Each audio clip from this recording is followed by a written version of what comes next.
for day 2 of ClaySys KMAC. Put your hands together, everybody, for your president, Mr. K. Kumar. Good morning, everybody. Let me welcome you to the day 2 of the Kerala Bank Association panels. Yesterday we had a fantastic start. We talked about many things. We talked about why transformation, we talked about how transformation, we talked about what is transformation, we talked about what are the methods of transformation, we talked about how transformation can be implemented, and incidentally we also could bring in, not incidentally by plan, we also could bring in 4 transformation icons who actually deliberated, who actually talked about how they could build global organization from Kerala. These are all actually done to make the people aware that a lot of things are possible from Kerala and you can actually build global scale operation. Just look at these 4 people. Just look at what they could do. Yesterday we had Mr. C.J. George from Jeju, that is basically into investment services, and just look at that organization. It started the first online trading in India. It actually got into franchisee method of broking. It was the first organization to begin commodity trading in pepper, cardamom, gold, etc. I'm talking about in the world. Sitting in Cochin, he could build such a great organization. And what are the takeaways? He actually gave a message that by saving almost around 11,000 rupees in SIP, you can become a 100 crore individual maybe in 30-40 years. So basically he is one person who could actually bring in an investment culture, saving culture. He could bring in a capital market idea to Kerala. He was recognized as a transformation icon and it was very well accepted by everybody. Then we met Muthoot Finance, an organization which spans across all of India, almost 5,000 branches. They have outlets they have offices in UAE, in the USA, and more than 55,000 employees, 12,237 crore revenue, market cap of 1.58 trillion rupees, and what a great organization he has built in. And what did he say? He said, you monetize the idle assets, because Indian household have gold worth $5 trillion. I'm talking about the value of gold which is remaining in the locker. And locker is something which you pay rent for gold. And he was talking about monetization of such an item for which you are paying rent, and that will actually, in fact, it is good enough, that money is enough to pay off Indian debts itself. So he was one who could actually unleash the potential of gold loan, and he has built a great MBFC. Then we had Malabar Gold, which is worth almost 75 billion and 25,000 employees again. And what did he convey? He said, and actually look at the industry, look at the business he is having. Gold and organic and diamond and things like that are actually luxury items. These are not necessary items. So it is a fashion item. So he could actually build a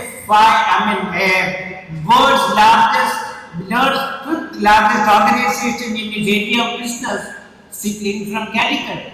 That's a great thing. He is an icon to be recognized, and we could showcase him. Then we had Mr. Madhu Nair from Cochin Shipyard, and what did he tell you? He told to build a great organization, we should have confidence in ourselves. He even said what all exercise he had to do basically to build the confidence. And once you start believing in you, there is no end to it. You can actually scale great heights. So these were the takeaways yesterday. I have been talking about the takeaways basically from the interaction, the fireside chat we had. And today we have many topics. Today you are going to interact with a luminary of dignitaries. We have a lot of people, we have a lot of sessions already scheduled, and we will begin with a speech by none other than the former secretary, Ms. Nirupama Rao, IFS, for sharing her thoughts on how geopolitical issues can impact organizations. See, geopolitics was always in the back room. From there, geopolitics has actually moved to the boardroom. How did it happen? It happened because business is impacted, business is shaped not only by market competition, it's also shaped by issues like war, trade alliances, sanctions, energy politics, strategic rivalry, which all affect cost structures. This is something which was never there in the past. Probably Reliance, which is the largest refinery, would not have even put up a facility there in Jamnagar, which was put up only because the nautical distance from the largest oil producing country like the UAE is the shortest. Today probably they would have looked at very many other aspects also. And when you start looking at other aspects which are no longer a parameter, which was not a parameter in the past, these also play an impact on the cost, and this is a new dimension. So she will be talking about the geopolitical issues and how geopolitics is going to affect or going to impact the cost. So now the organization to succeed, they not only have to read the political signals, they have to align their strategy with reality, they have to build flexibility in operation and transform uncertainty to opportunity. Supply chains need to be diversified. That's exactly what I was trying to tell you. Supply chain need to be diversified because you can't put all eggs in one basket. That is why KMA is starting the day 2 with a keynote address on the geopolitics and its impact. Yesterday we had Mr. Prasad Panikar from Naira also. If you are reading, if you are an avid reader of all the business of financial dailies, you must have understood the challenges he is facing because of the sanctions. Even it was difficult for him to access their own data because of the sanctions imposed by Europe. There are a lot of challenges in running an organization of that scale because of geopolitical sanctions. Banking got frozen, LCs were not getting honored, it was not even getting the raw materials, even employees were getting poached because people were not sure about the future. So there are a lot of challenges which are brought in because of issues which are totally foreign to you, because of issues over which you have no control. And that is exactly why KMA is talking about very many topics, very many issues which affects or which has an impact on normal functioning of organization. Now, true to the theme, we also have sessions on human scale transformation, and by the co-architect to Aadhaar and UPI, Dr. Pramod Verma, who was instrumental in reshaping India's digital public infrastructure, who I believe, in fact I was talking to him also, is wrongly credited for having said that OTP is dead. But actually I was checking up with him. He said, I never said that. I only said it needs further authentication measures. Anyway, you will be hearing from Dr. Pramod Verma again. We will also have sessions on pillars of transformation, the financial health, physical health, emotional well-being and cultural transformation and its impact on individuals and organizations. Because any transformation is going to have an impact on all these pillars, or at least some of these pillars. And that is why we are talking about the impact on all these pillars of transformation. We will also have a talk on the future of mobility, the EV revolution by Dr. Anand Kulkarni, the Chief Product Officer of Tata Motors, who has said the EV revolution in India, and Kerala incidentally is the largest EV consumer also. We will also have a talk on transforming youth for a sustainable future, which is social entrepreneurship by Mr. Nawaz Meera. We will have a concluding session by Mr. Naresh Sethi. He will be talking on how to rise, lead and thrive in an exponentially changing world. Sessions are plenty. You have a lot to learn. There are a lot of takeaways. And let us get out of comfort zone and let us try to imbibe. Let us try to understand. Let us try to learn from all these icons. Let us try to learn from all these experts who have transformed, who are in a position to talk about how the transformation has been done in their organization and how all these things will help you in molding your organization. Please understand, as I said yesterday, please understand that organizations don't die because the world is changing. Organizations die because they refuse to change the world. We have to build organizations that respect customers, build cultures that respect people, and build models that respect society. We at the KMA believe in our theme for the year 360-degree management, purpose, planet, people, and profit. And we call upon all the industry leaders and the budding managers and even the students to believe in this wider view, where purpose gives direction, people provide energy, planet ensures responsibility, and profit delivers sustainability. Organization cannot be run only by the quarterly numbers. We have to have a holistic view. That is the theme of KMA for the current year. I don't want to stand between you and the speakers, invitees, and the speakers, and wish you all happy deliberations and thank you for being part of this marquee convention and welcome you all once again to the day 2 of the KMA Annual Management Convention. Thank you very much. Well, thank you, your President of the Kerala Management Association. Thank you, Mr. K. Hari Kumar sir. And yes, ladies and gentlemen, what a wonderful start. Thank you for summarizing day 1 and encapsulating what's in store for today. So without any further ado, just a few house announcements again. The ClaySys KMAC app. Please download that for your chance to win no sooner we get into the polls. And of course, you'll be taking home some wonderful gifts, and these gifts go out to the registered regular delegates, and all of it will be given post our final session.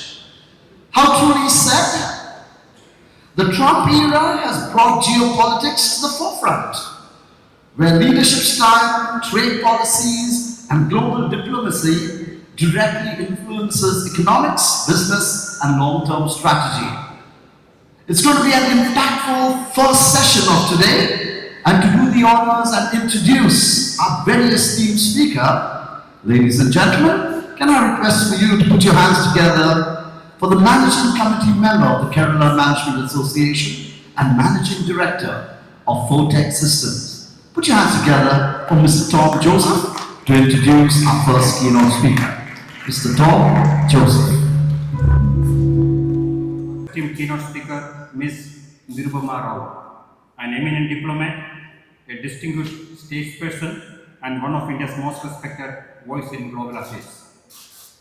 Born in 1950 at Malappuram, Mrs. Nirubama Menon Rao comes from a family deeply rooted in the service and academic excellence.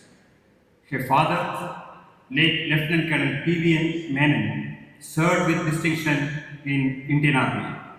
Her mother, Ms. Narayana Kuti, was an honors graduate in mathematics from Madras University. That was in 1947. This strong foundation of discipline and scholarship shaped her early outlook and values. Ms. Rao's schooling took place across cities. Bangalore, Pune, Lucknow, and Kunu. She graduated with a bachelor's degree in English from Mount Carmel College, Bangalore, and she topped the university. Later, completed her master's degree in English literature from erstwhile Marathwada University in Maharashtra. In 1973, Mrs. Rao secured All India first rank in civil service examination and joined Indian Foreign Service.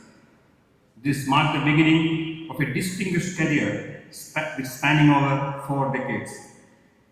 Her early overseas assignment was at Indian Embassy in Vienna from 76 to 1977, and during this period, she also obtained a German language verification from University of Vienna.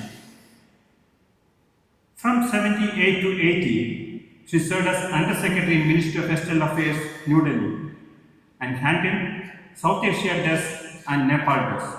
In 81, she was appointed First Secretary at Indian High Commission, Sri Lanka. She subsequently spent nearly 8 years in the Middle East, in the Ministry of East Asia Division, developing deep expertise in Sino-Indian relations and India-China border issues. Her diplomatic service spanned multiple regions and responsibilities of highest significance. She served as Ambassador of India to Peru and Bolivia from 95 to 98, and later as Deputy Chief of Mission at Indian Embassy in Moscow. She was later appointed Ambassador of India to People's Republic of China from 2006 to 9, and subsequently as Ambassador of India to the United States of America. This was for the period 2009 to 11. India's two most strategically and critically diplomatic assignments. Also, she was appointed the first woman's spokesperson of Ministry of External Affairs. This was from 2011.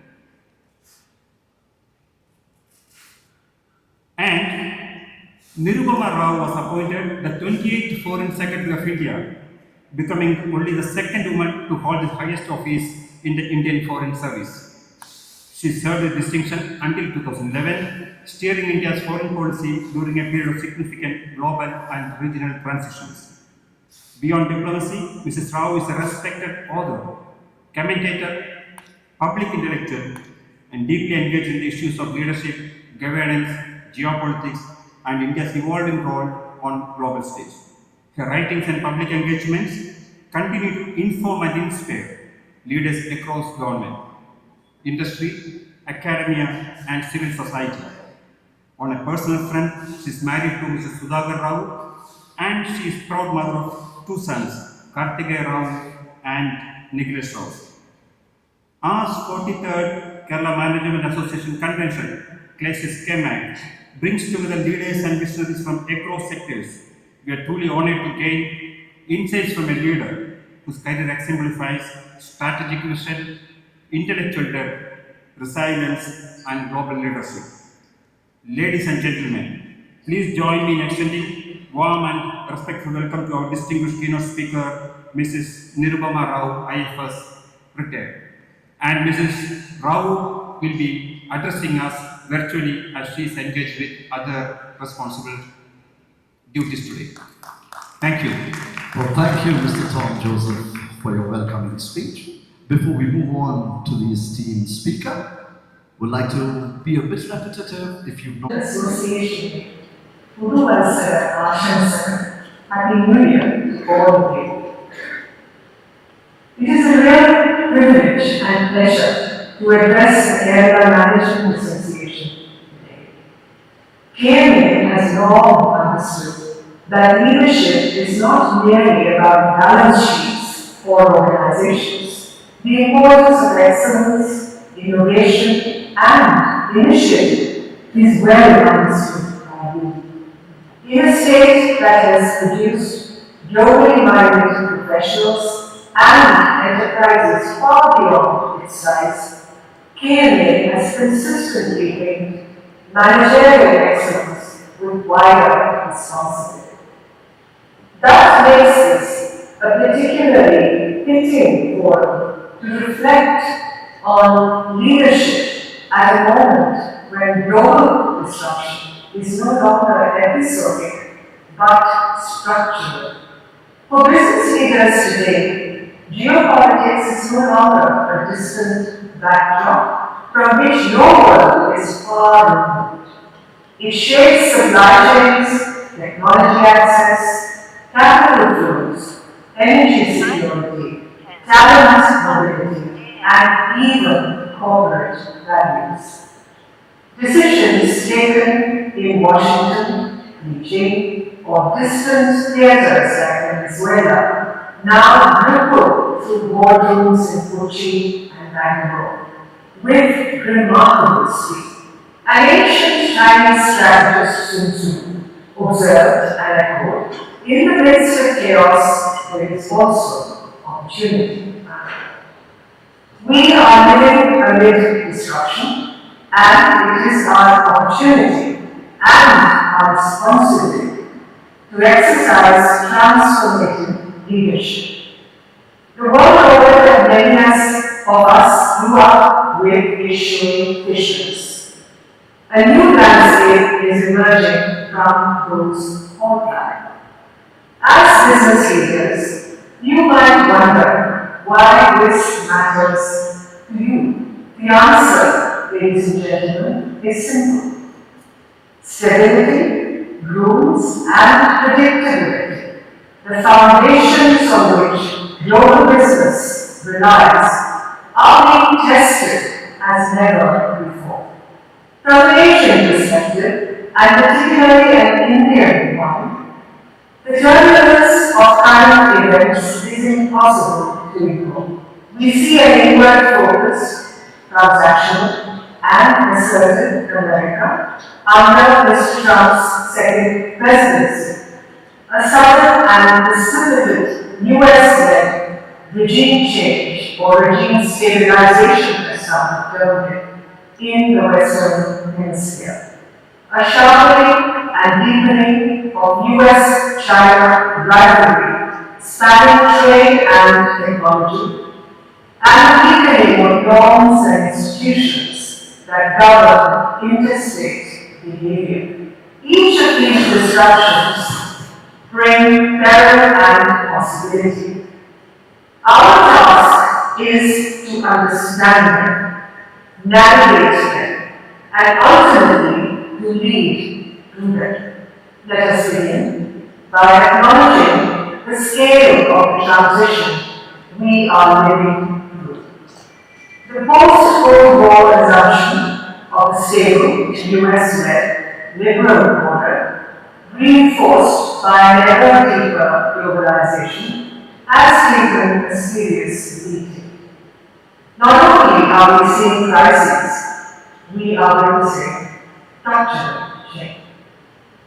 Consider the following flashpoints that define our present reality. America is resurgent, but an unpredictable superpower. The new US posture blends inward focus with outward force. It is skeptical of alliances as public goods, more transactional than ever with partners, and far more candid about spheres of influence. We see a new one-role doctrine, style focus on the Western Hemisphere, what some have called the Trump corollary, whereby Washington aggressively prioritizes its backyard and seeks strategic and commercial dominance. Europe is being told bluntly to prepare for a less dependable America.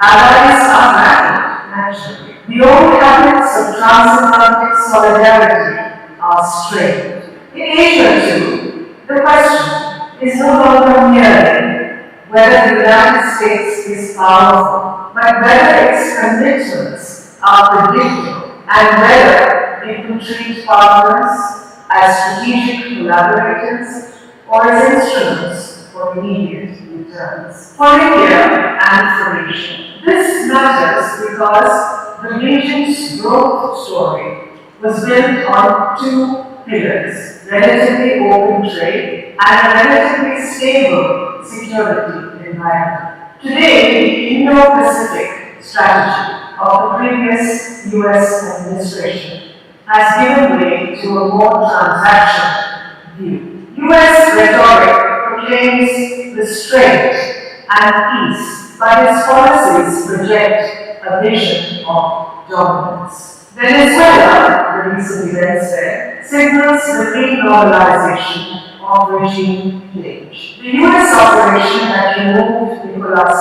Maduro and transferred him to incarceration in New York is a geopolitical earthquake. Many others see it as a chilling revival of Cold War era interventionism. Whatever one's moral judgment, the strategic effect is unmistakable. It signals that the US is prepared to use force directly and unilaterally when it sees core interests at stake. If a major power can so uninhibitably remove a foreign leader without international organization, what does that say about the state of the rules-based order? It tells us that might is still right in 2026, and that is a wake-up call for all of us in Asia. This matters for the international system because it weakens a principle that many states, especially middle powers, rely on: the presumption that sovereignty and non-intervention are not optional. Even when the world does not always live up to these principles, the principle itself matters because it sets expectation and constraint. The Venezuela episode therefore speaks to something larger: the return of the raw power as a more openly exercised tool of statecraft. The US-China rivalry is constructed. What began as a tariff dispute has matured into a multi-domain context. The language has changed: decoupling, friendshoring, trusted supply chains, strategic competition. For Asia, all this is deeply consequential. Many Asian economies benefited from trade with China and security reassurance from the United States. As strategic rivalry deepens, that best of both worlds becomes harder to sustain. Businesses feel this as compliance complexity, technology restrictions, sanctions exposure, and uncertainty around standards. The open trading system that fueled Asia's rise is yielding to a fragmented order of high walls and exclusive clubs. The rivalry is also about systems. Who sets technical standard? Who controls data flow? Who defines the architecture of global technology and finance? It is a contest of ecosystems. International norms are therefore eroding. Russia's war in Ukraine remains a stark example. A permanent member of the UN Security Council was regarded by many across the world as violating sovereignty and attempting annexation. But the erosion goes beyond Ukraine. Arms control frameworks are framed. The law against using force without United Nations approval is weakened, not only by Russia's actions, but by earlier Western interventions, and now arguably by what has happened in Venezuela. Even diplomatic civility has degraded. The cooperative framework that held the world together is under severe strain. The rules-based order, painstakingly built after the Second World War, is being supplanted in many areas by ad hoc deals and raw power grades. The UN is paralyzed on core security issues. The WTO struggles as major powers plant rules or fight outside. Global cooperation is required more than ever. Pandemics, climate shocks, financial instability, migration, but geopolitical rivalry makes collective action elusive. In a world where multilateral systems are weak, the temptation of powerful states to act unilaterally rises. That is precisely the cycle that produces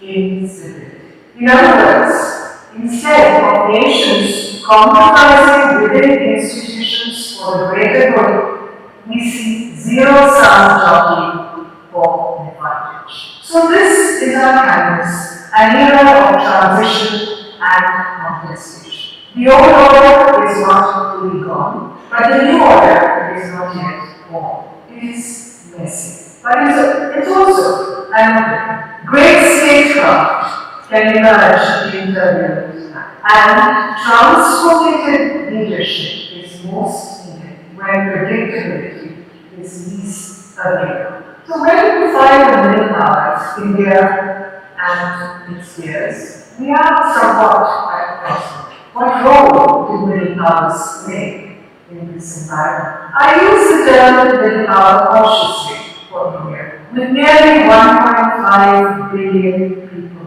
and one of the world's largest frontline economies, India is not middle in potential. Yet, India is not a superpower either. It occupies a liminal space between great power and regional actor, along with countries such as Japan, Germany, Brazil, Indonesia, South Korea, and others. The relevance of middle powers rises precisely when superpowers clash, because the global system cannot function if it becomes a binary battle. Middle powers can prevent bipolarity from hardening into possible catastrophe. They can dilute extremes, provide bridges, and build guardrails. These nations have considerable heft and agency, but they are not driving the US-China rivalry or unilaterally making the new world order. Asia's rise is real. We're all aware of it. The region is central to the world economy and home to major civilizations, reasserting themselves. But with weight comes responsibility. If traditional guardians of the international system falter, Asian powers must step up, not to replace one hegemony with another, but to build them. But as rivalry deepens, hedging becomes harder. Middle powers face a choice: become arenas for great power competition, or become balancers and bridge builders to shape a stabilizing order. From the Asian viewpoint, and especially for India, this moment is pivotal. India's foreign policy reflects this balancing act. India has embraced strategic autonomy and multi-alignment, engaging all the major powers, aligning with none exclusively. India is in the Quad with the US, Japan, and Australia. It maintains deep ties with Russia, including defense linkages and recently considerable energy purchases. It engages China diplomatically to stabilize tense relationship, even as it strengthens deterrence along the border and in the Indian Ocean. It is active in BRICS and it speaks for the global South as a leading voice on development and equity. That is transformative leadership, using diplomatic capital to make global decision-making more inclusive. Now, the multi-lateral approach is not easy,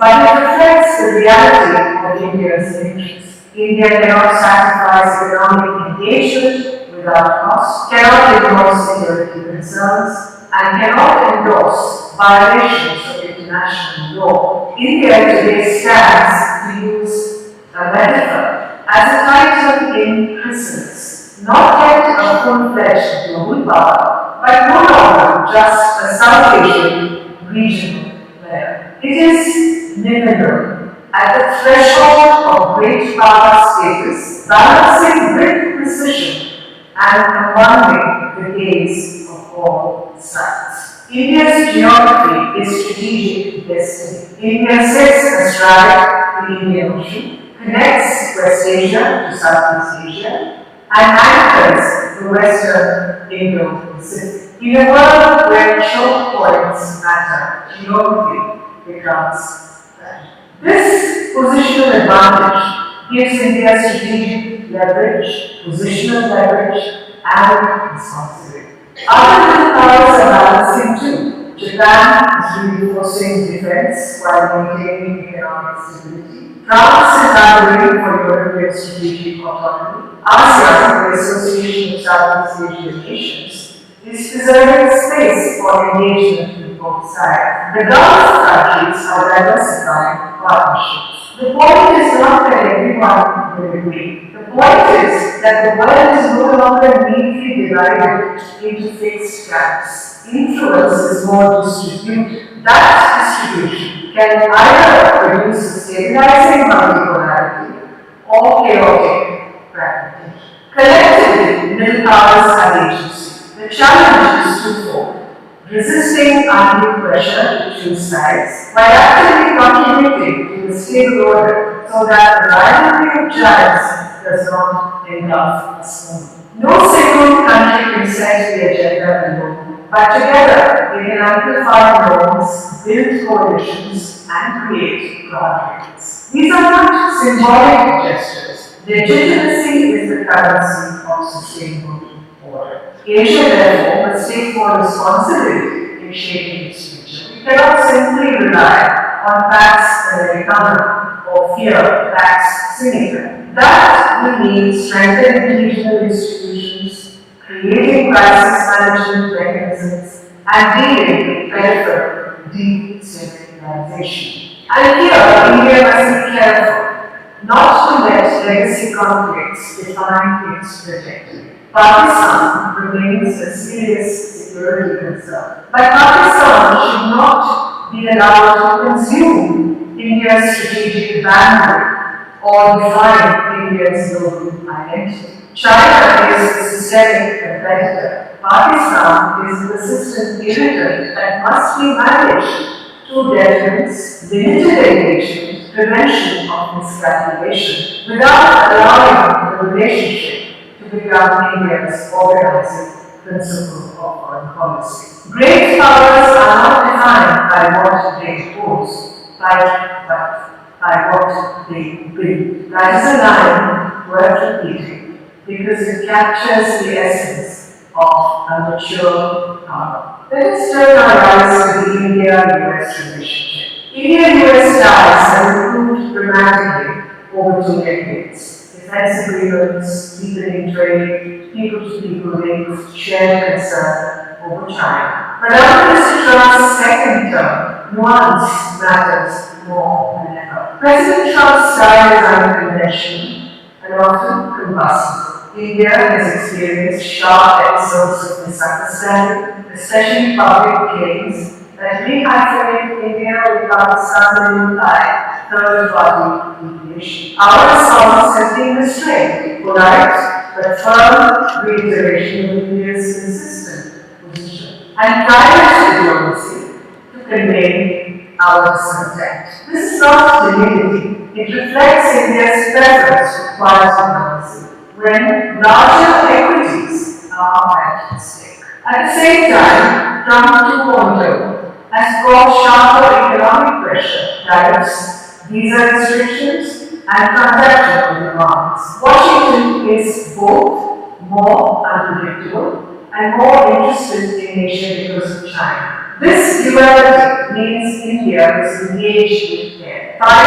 opportunities, manage risks. Opportunities to exist, as I mentioned, defense cooperation, maritime security, intelligence sharing, counter-terrorism, technology partnerships, supply chain diversification, clean energy transitions. But the risks are there. Explicit quid pro quos, pressure on our Russian tariffs, demands to align beyond India's interests, and the uncertainty of US domestic politics spilling into foreign policy. A hard truth is that American strategy today is increasingly shaped by domestic pressures. Partners are judged not only by strategic value, but by domestic political options. Does this partnership deliver jobs? Does it reduce deficits? Does it show toughness? So that environment affects India because India is not only a geopolitical partner. In some areas,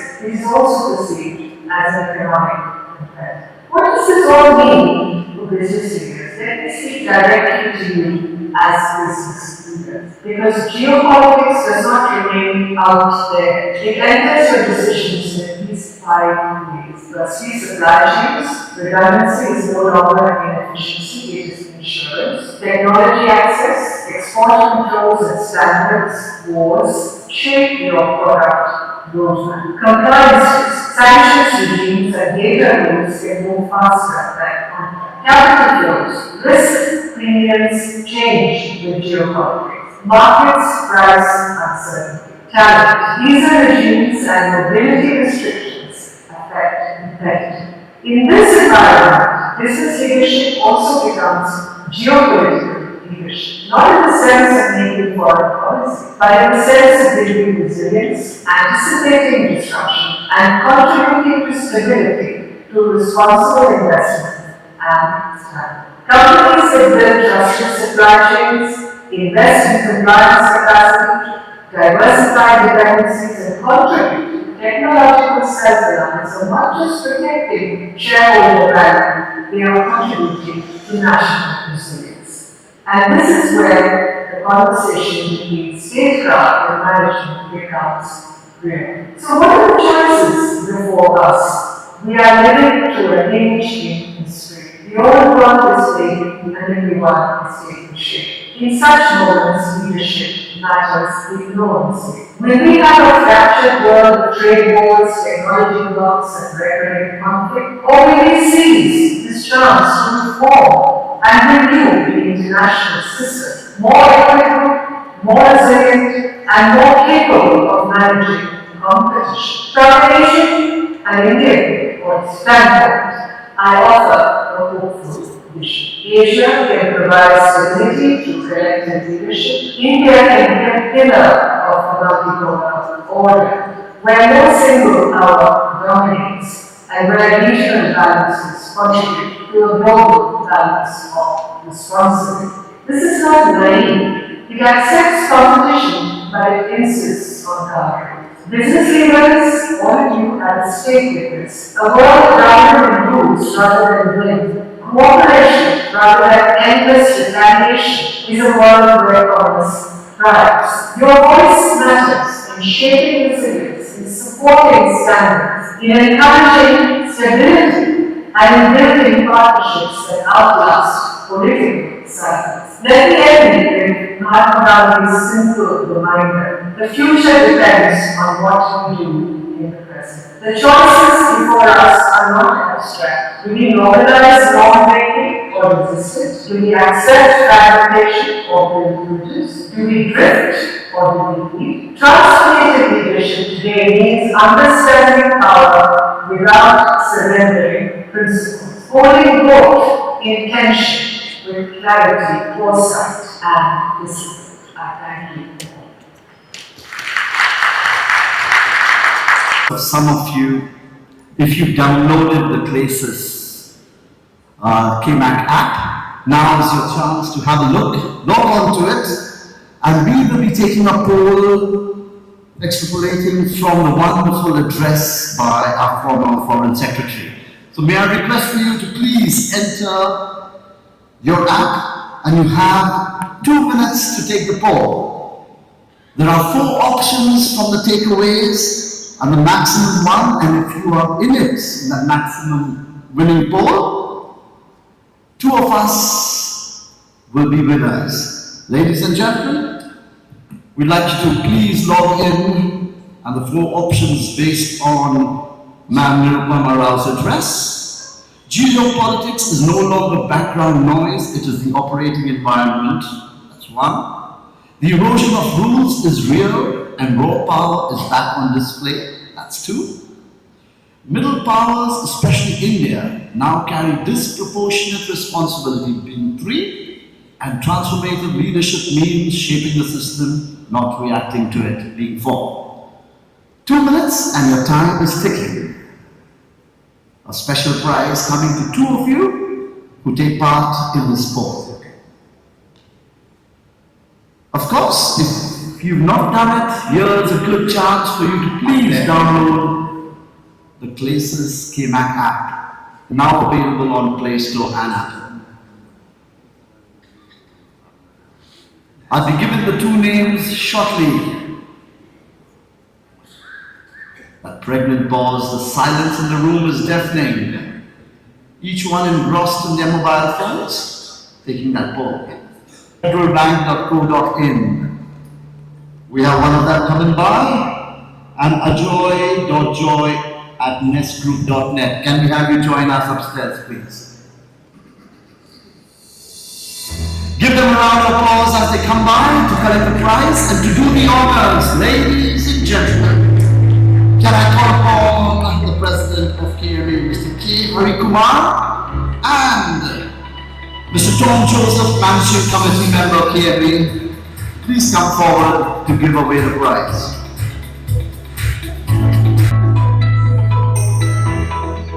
Let me remind you, you could be here taking home an attractive prize thanks to the Kerala Management Association. Ladies and gentlemen, two of our winners, Shibu and Joy.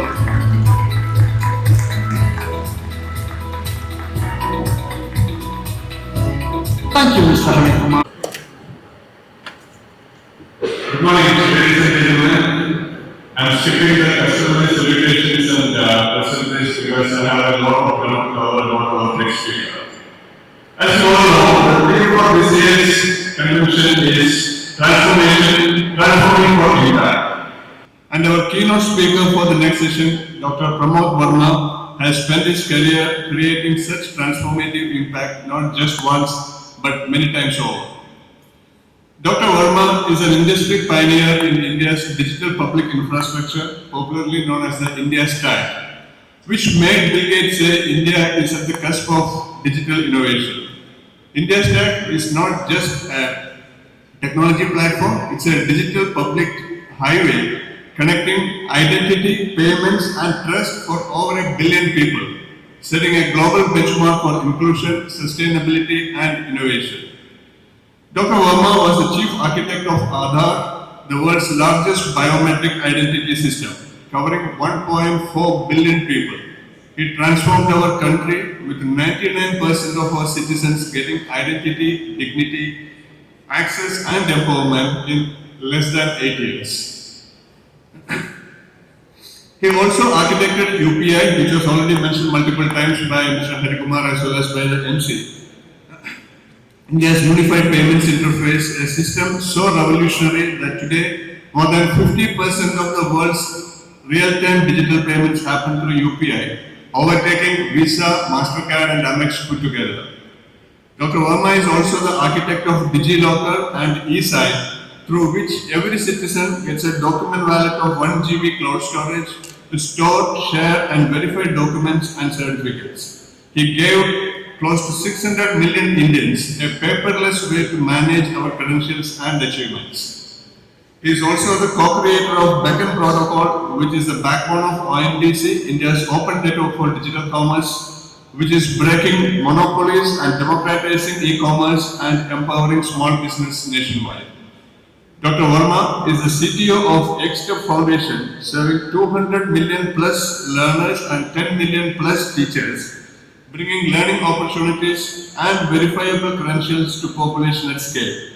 He is also the co-chair of the Global Center for Digital Public Infrastructure and an adjunct faculty at IIIT Bangalore. He is an advisor to NPCI, the GST network and SEBI and helps with many digital public infrastructure initiatives. Dr. Verma advises national and international bodies on DPI and holds a PhD and a master's degree in computer science as well as a second master's in applied mathematics. He is now guiding not just India but the whole humanity across the world to solve the same problem through digital public infrastructure via his non-profit organization named Network for Humanity, NFH. NFH is a global non-profit with a bold vision to provide open, interoperable and decentralized digital infrastructure. In other words, making India truly a Vishwamitra and a Vishwaguru for DPI. In conclusion, just imagine this scenario. From the time I started this speech, by now there would have been 10,000 transactions through ONDC, 5,000 DigiLocker verifications, 1 million UPI transactions and 100,000 Aadhaar verifications happened already via the platform C architecture. Transformational impact cannot get any bigger and better than this. On behalf of KMA and our partnership ClaySys KMAC 2026, it's my privilege to present before you Dr. Pramod Verma, arguably the very first population scale architect in the history of humanity. Please join me in welcoming Dr. Verma. Well, thank you, Mr. Sunil Balakrishnan. Ladies and gentlemen, we are in for a treat presenting to you Dr. Pramod Verma. Meanwhile, thank you so much. Good morning, everyone. Thank you so much for having me. Wonderful to be here, wonderful to be home. And KMA, this is the first time actually I've interacted with KMA and exceptionally impressive of what's going on. And of course, I'm very familiar with the IT industry of Kerala and startup, of course, right here in Kochi. Very vibrant indeed. And many of the things I do interact with them, but not necessarily the rest of the industry associated. So it's absolutely a privilege and pleasure to be here. Give it a minute, I just need the slides up and running. I hope someone is trying something. I'm not trying anything here. I can't see.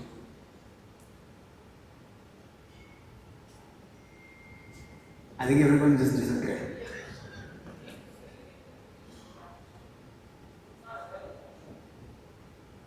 Kindly stand by. Just right now working on it, sir. Okay. I can't see you because of the lights. Yes, we understand.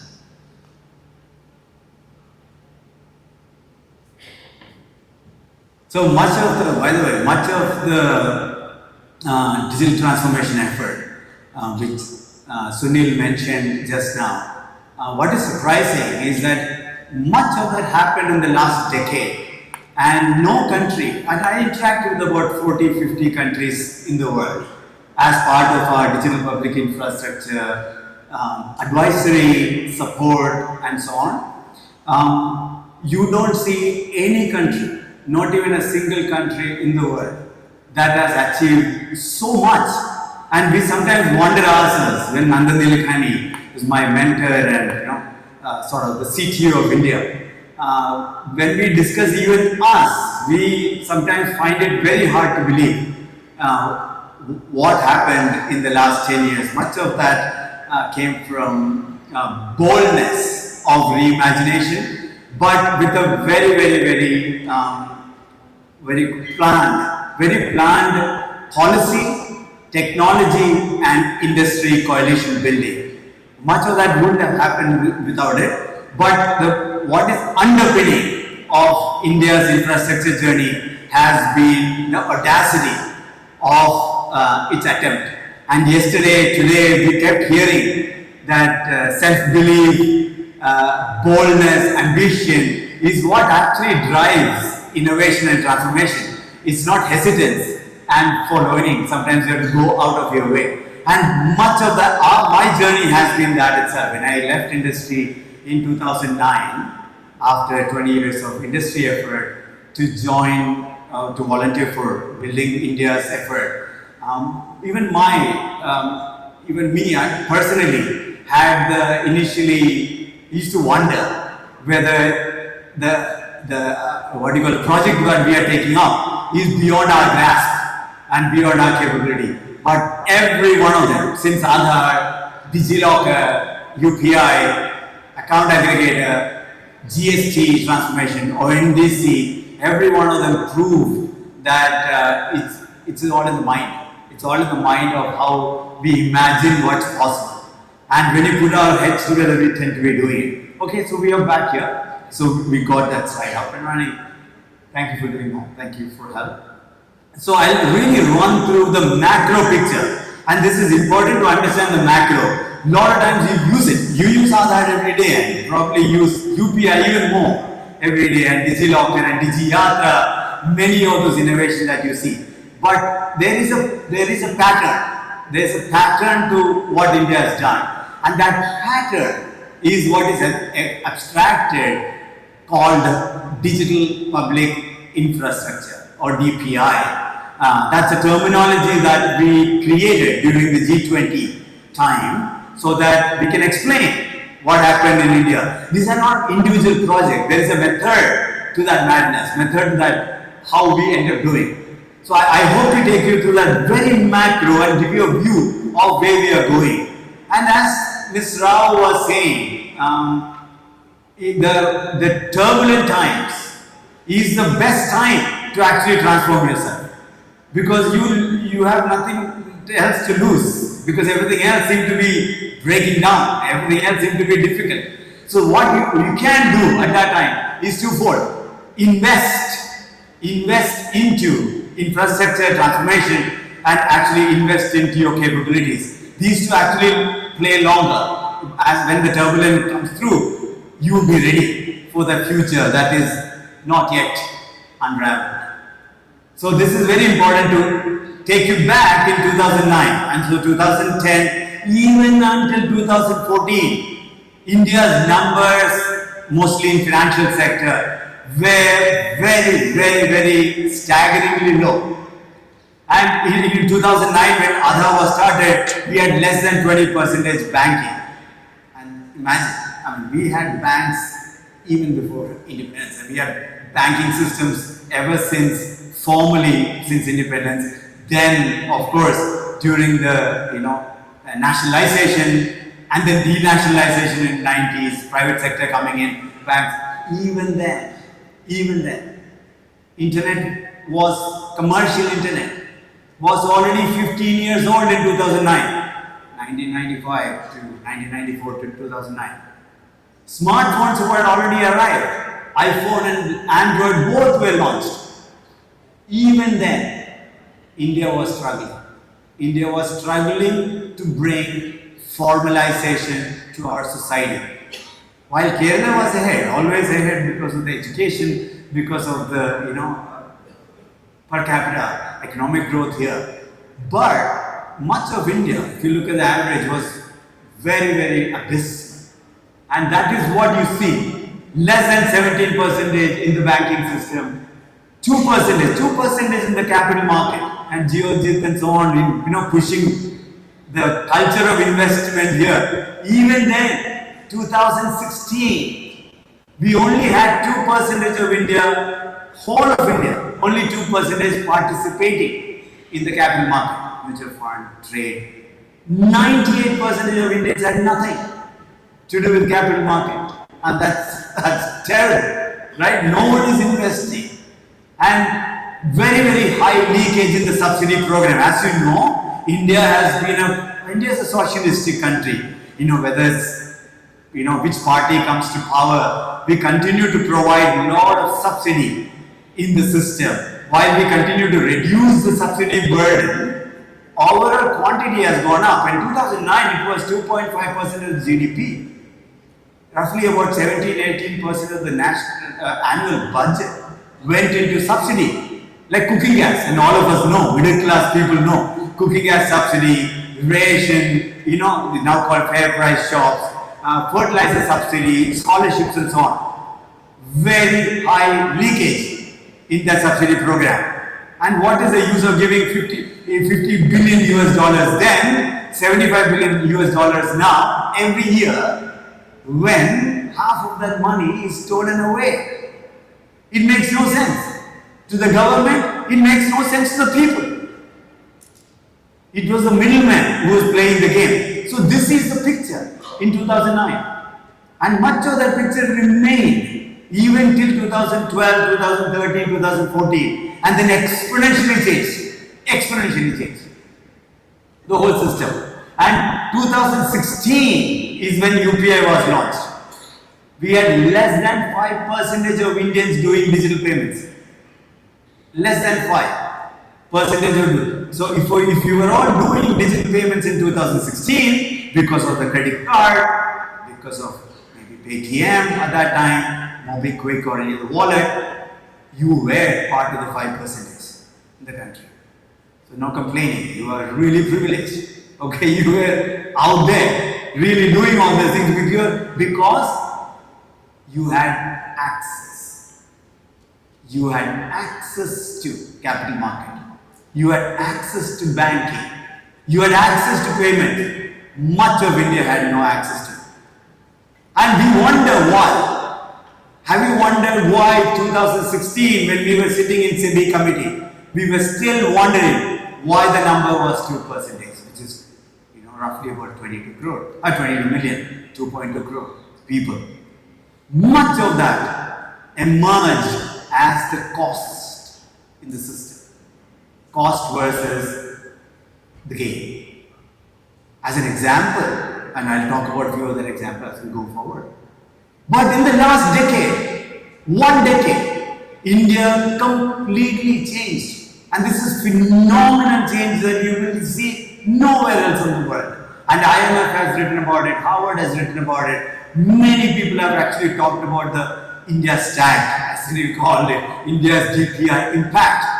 And much of that was also known as Aadhaar effect, because Aadhaar sort of triggered the transformation agenda. And we've mass formalized. 1 billion people have bank accounts. 1.5 billion people have digital identity. 1 billion people can actually now access to mobile phones, internet and so on. It's a mass formalization of informal economy and people into the formal system, which is a necessary evil. This is not sufficient, but this is necessary. Remember, without this country would have been struggling. At least we are right there. Frictionless payments. If you know as businessman, if money doesn't move seamlessly and goods don't move seamlessly, services don't move seamlessly, there's no economy. Economy, vibrancy of the economy, our economic cycle is broken if the friction of moving goods, services and money, of course, and information along with that is highly friction filled. And one of the most important, and again, one of the only countries in the world at the scale to give the data back to the people. And this is, I don't know how many of you are actually even realize that you have actually walked into this regime of you owning your data. GDPR talks about it in the Euro, having the ability to right to access your data, but there is no technological backbone. Very little has been built at that scale. India has built both technology and policy to be able to actually give small businesses and individuals all the data they need, because data is the new asset. It's no more left to be untouched and used by someone else, right?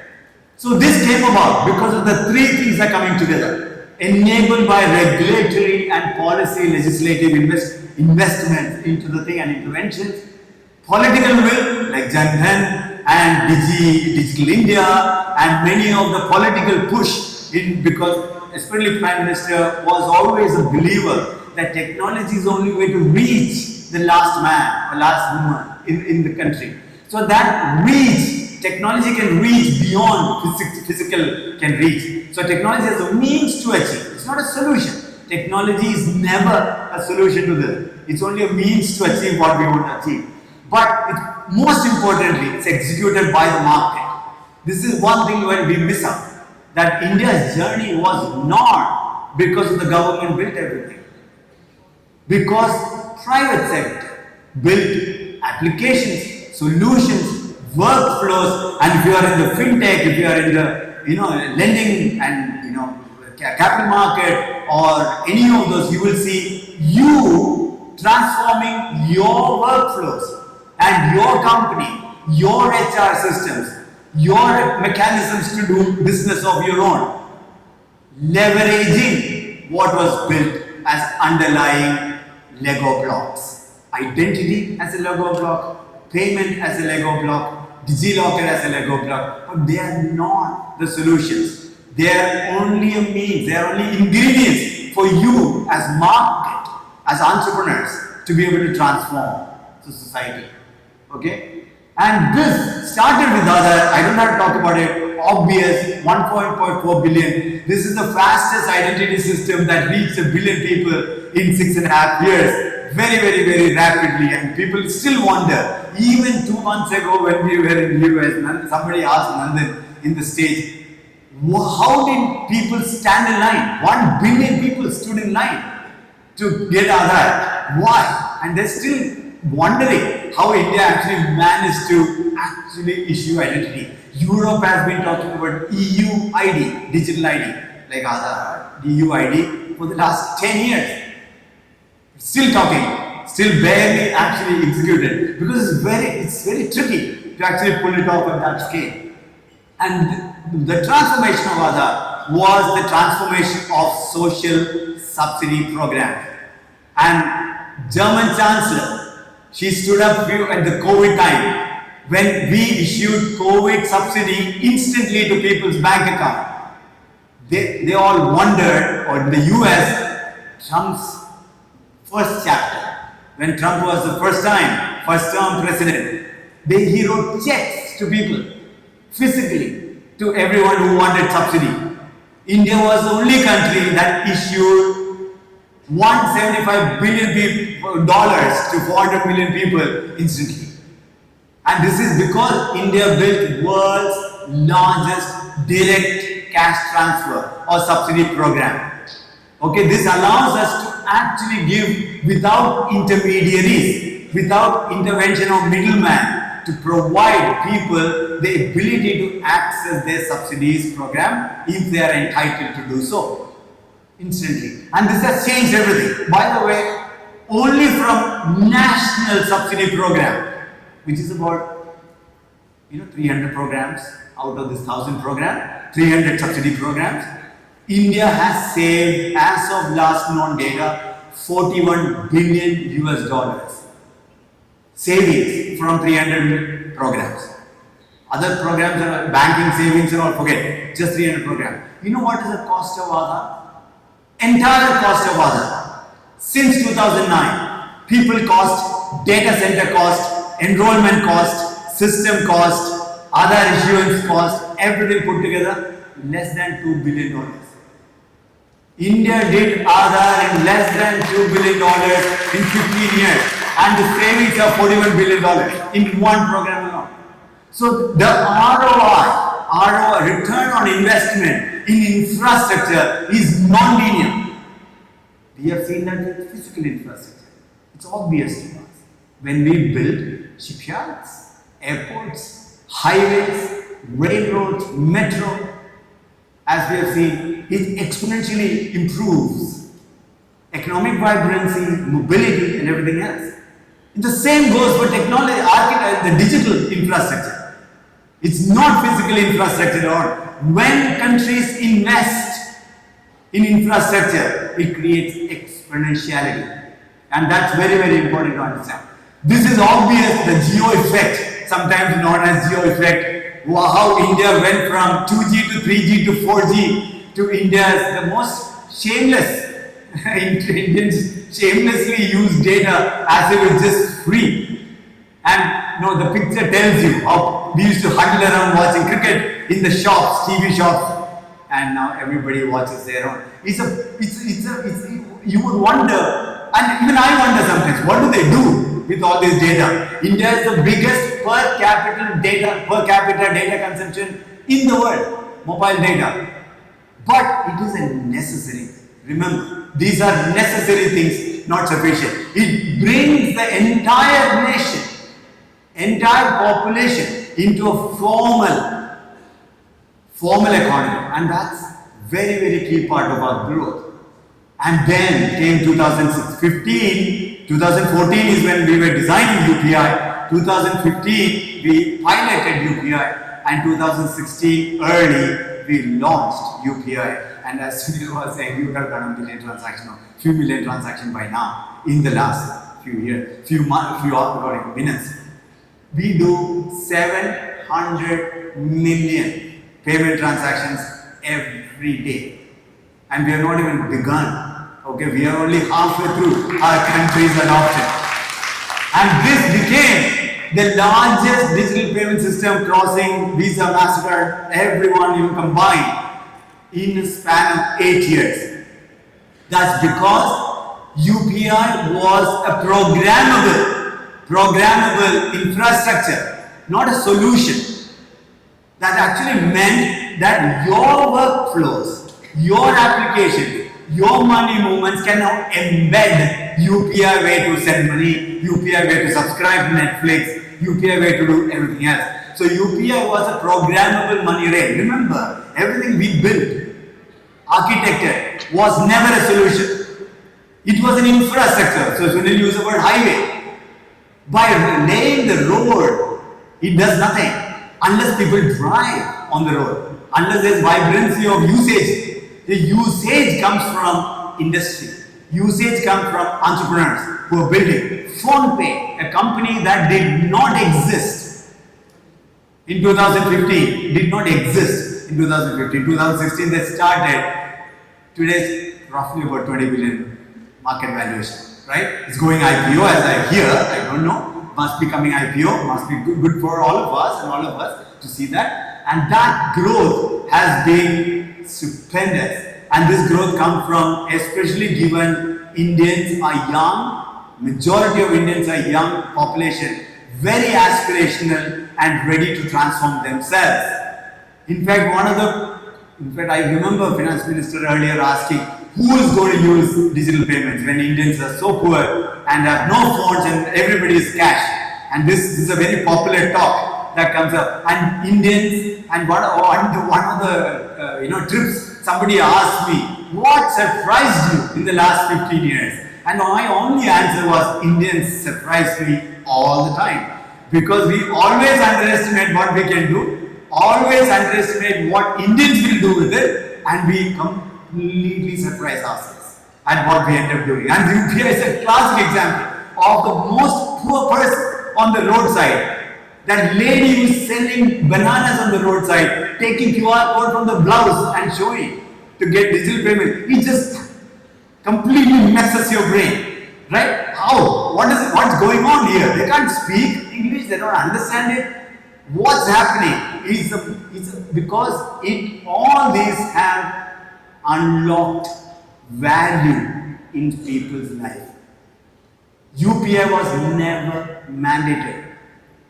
DigiLocker is never mandated. Theory Digliada is never mandated. If you don't want government, if you have nothing to do with the government, and if you really, other than tax payment, because you can't avoid tax and debt, nothing you can do about it. So other than that, you really don't need another funding. So what India showed is that we can, if you build infrastructure and solutions that brings value to people and businesses, they will embrace it. They'll actually take it. Absolutely. And that was brilliant. When we went from 5 million merchants to 50, 75 million merchants, all formalized. And really, it also changed capital market from 2% in 2016 to 140 million people doing capital market today, SIP investments. And Jivajit yesterday, he spoke about SIP as an early inventor of that idea. But today it's possible to do SIP investment because of industry. And Zerodha CEO Nitin Kamath stands up publicly, admits all the time that he took 6 years in Zerodha to go to 60 to 70,000 customers. 70,000 customers in 6 years. Because he had to use paper-based KYC, paper-based acquisition, paper-based compliance, everything. When SEBI changed the rule in 2016, allowing eKYC and UPI payment and paperless e-sign, basically no signature needed, e-sign, he went from 70,000 customers to 7 million customers in 1 year, next 1 year. What does it mean is that entrepreneurs and businesses can now expand the market. You can expand the market much more than what traditionally you thought the market is. Because the cost of doing business and cost of acquisition of customer, cost of transactions is dramatically plummeting. When the cost dramatically reduces, it improves access, and that's what's happening. This is why UPI went from 50 million people, less than 50 million people doing digital payments in 2016 to today 550 million people do digital payments in the country, right? So expanding the access means also formalization, and that's also part of inclusive growth. Otherwise, the growth remains very top, and this has been great. But what does it really mean? It also meant business automation, business digitization. But crux of the business digitization has been driven by GST, FASTag, e-invoicing, e-way bill, and so on. So India is again one of the countries that has actually moved from invoices to e-invoices, which is very, all of you are aware of it. It's very powerful digital asset the countries are building. What does it mean? In 2016, when we were looking up, we realized Indians, and this Nandan made this seminal talk in that he used this phrase or sentence. Indians will be data rich before they are economically rich. Most Indians will have so much data because of the digitization. They will not have money enough, but they'll have data. So a very interesting question we asked ourselves: can data becomes an asset for individuals and small businesses to build their own future? Term, data as soil, not data as oil to be extracted, and data as soil to build, and that put us on a journey to push for DigiLocker to allow paperless ability to prove what you have, your certificates, your trade licenses, your driver's license, every document, it is digitally verifiable. And beyond that, we also opened up transactional data access. That means today, individuals and businesses in India can, and first network that went live is called Account Aggregator, which is all your financial data and tax data and bill payment data is now available to you in a common machine readable form. Why is it key? It's because data proves the next cycle. When you apply for a job, you have to prove where you worked before. You have to prove your previous salary. You have to prove your degree certificate. Or when you apply for a loan, you have to say, oh, I have a property, or I have these invoices, I have this business. Every such proving is costly in the paper world. When you prove such things in paper world, it is mired with fake degrees, fake papers, fake invoices, fake everything. So it is very critical for India to move towards a high trust, low cost mechanism to verify. And that is what is happening. Account aggregator is live, very large network now, many startups, which is why pushing India to what completely paperless lending regime. So today we have small value ticket, not big value loans, okay? Small value lending is now completely gone digital, reducing the cost of dispensing money, cost of processing transactions, and cost of recovery. Okay, all these have gone digital. And this is not happening only on India's side. And the funny thing is, again, serendipity. India is very aggressively investing in this in healthcare, agriculture, commerce like ONDC, as we have already mentioned here, and many other sectors, education and many other sectors.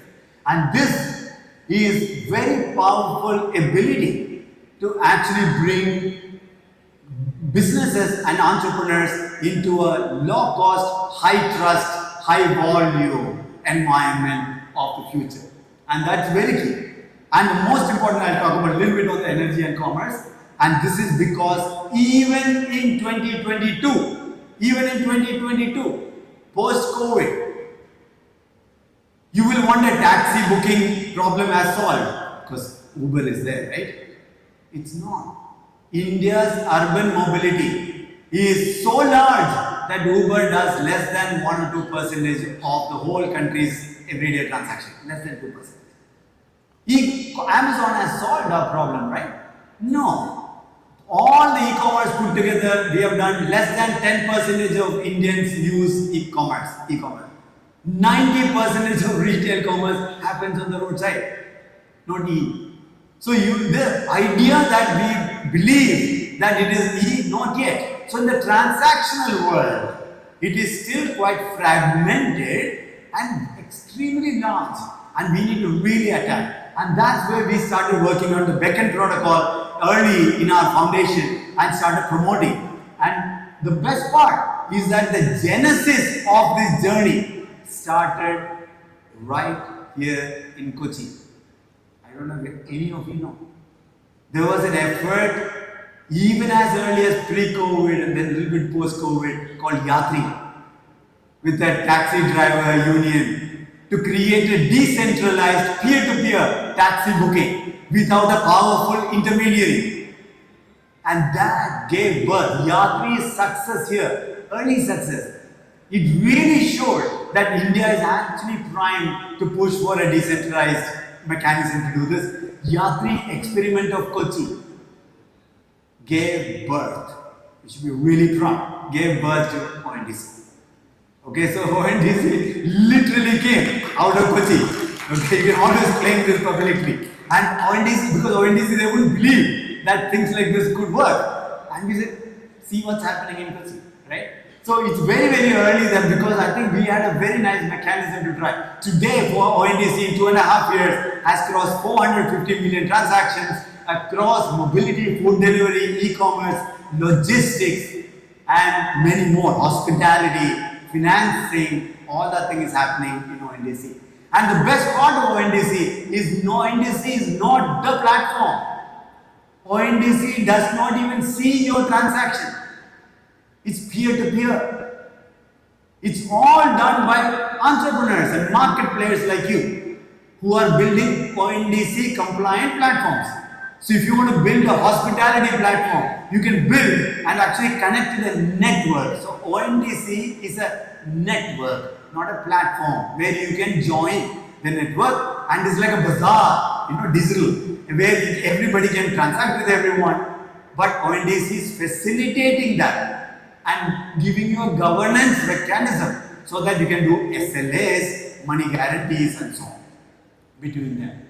And because traditionally platforms work that way, buyer and seller needs to be in the same platform.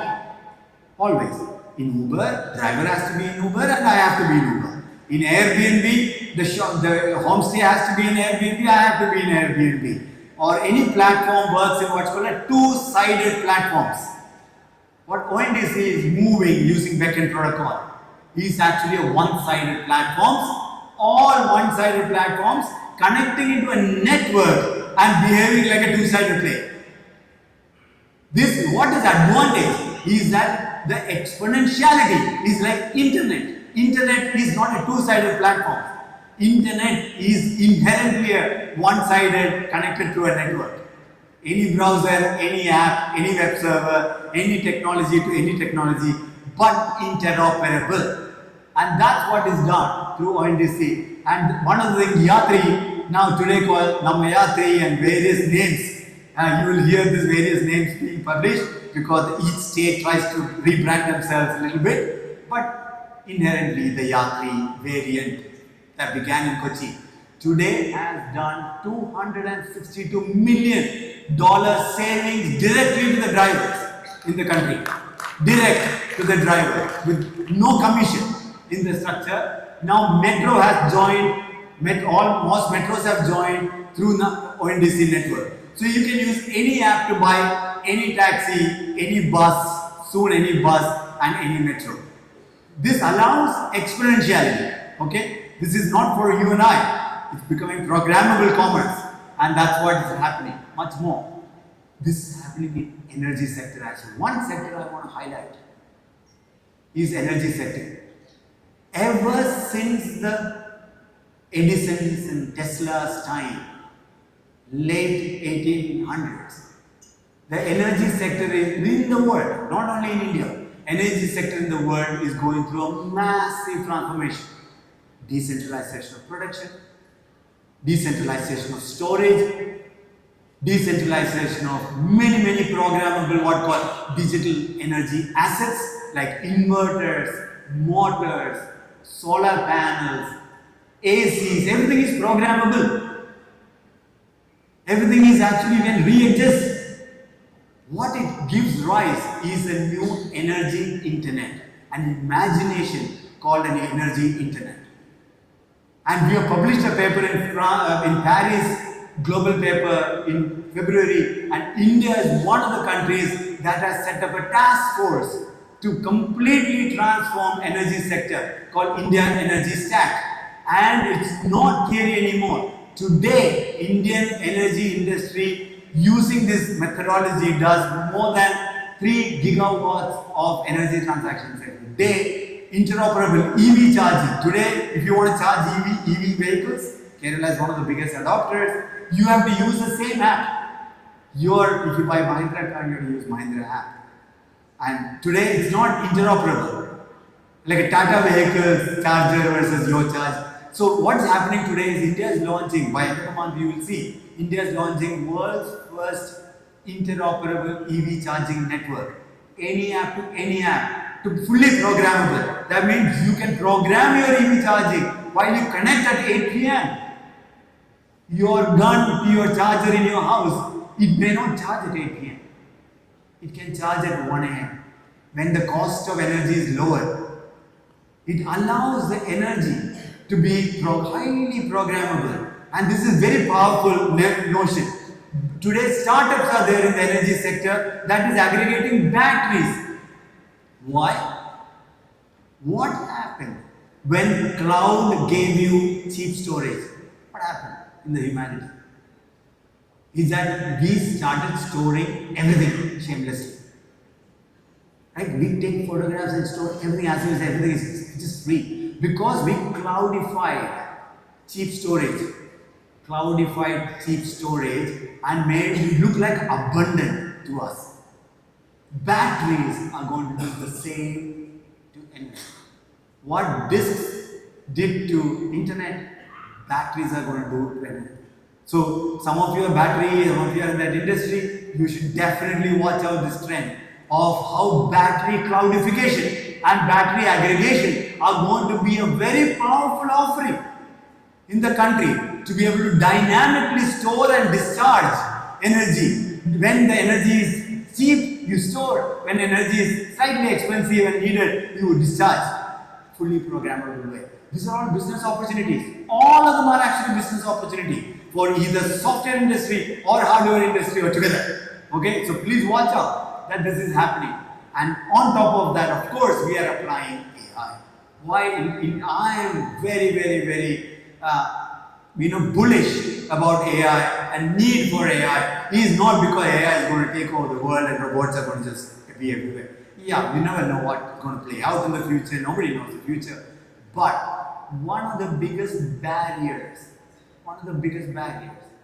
in the country is the language and productivity barrier. 2 barriers. That means our humans' ability to interact with the computer still remains very primitive. Form filling. How many people in India can fill a passport form by themselves? Very few. You'll be surprised that less than 20% of India can do this. So that means we have still left that big barrier of how do I interact with the computer? How do I just speak to them? How do I talk to them like human being and get work done? It's not obvious. It's still a techie's job, little bit. Now, of course, smartphone and touch changed the notion better than keyboard, but nevertheless, this is why UPI still only adopted by 550 million people. What happens to the remaining 650 million people? We still have half the country who is not using UPI. While half glass is full, we still have half the other glass. How do we get the rest of the long tail of India to be able to participate in the economic transaction, healthcare transaction, agriculture transaction, small business transaction? How do they participate if these two barriers are not solved? And that's what AI is pushing us to do. And efforts like Bhashini is towards that. To bring the language barrier go away. Language barrier to take away. And productivity barrier eventually will go away. When language and productivity barrier, you will see most people outperforming themselves. Experts like us might fear the computer. Expert maybe should fear the AI, because we are the expert and AI is getting better. But most people are not. So if you look at the country's benefit, is much higher than the white collar man's benefit. Remember. So white collar, some of us will get disrupted by AI in no time, but not poor man. So that will be very wonderful, interesting play out. And I'll end with this saying, India was like this once upon a time. Everything had to be done by government. Government ran buses. Government ran airplanes. Government ran telecom. Government ran everything. I don't think anybody wants to go back there anymore. Post 92, I think we have seen it. We want it to be. But what does US do? Or if you look at US, it's a very different, other extreme. They outsource everything to industry, and that has its own implications of monopoly, significant power concentration in one or two companies. Some one or two companies are bigger than India's GDP, their valuation today. I mean, just crazy. One company is bigger than India's GDP, right? So it's just extreme on the other side. What India has shown to the world, that we can walk a middle path that allows openness, inclusion, innovation by entrepreneurs, but still allow private enterprises and private entrepreneurs to do much of the heavy lifting while government lays the road. Lays the road and lays the rules so that everybody can do their own things. And that was the essence of digital public infrastructure. And that is why we are extremely bullish about India's entrepreneurial future or business future.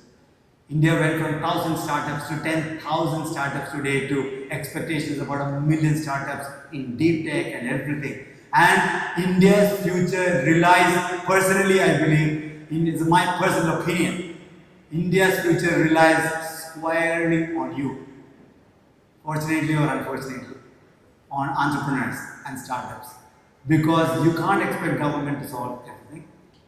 And we will continue to have this massive geopolitical uncertainties everywhere. What you can do is to invest in transformation and invest in building innovation and believe, like yesterday he was saying, believe in yourself to be able to actually transform. And we think India's future lies there. Absolutely lies there. So thank you so much. And that's how India is going to actually do. Thank you. Thank you for having me. Ladies and gentlemen, have you here, sir, and offering a memento to, of course, the very articulate architect and co-founder of Network for Humanity and the Foundation for Interoperability in Digital Economy. Ladies and gentlemen, put your hands together for the stalwarts of the industry right here.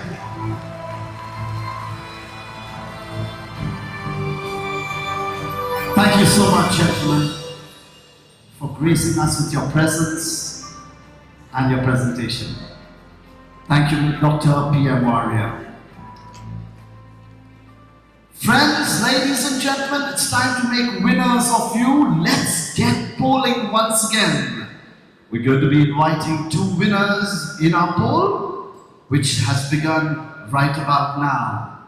Ladies and gentlemen, please log on to the ClaySys KMAC app for you to tell us what your answer is to the poll.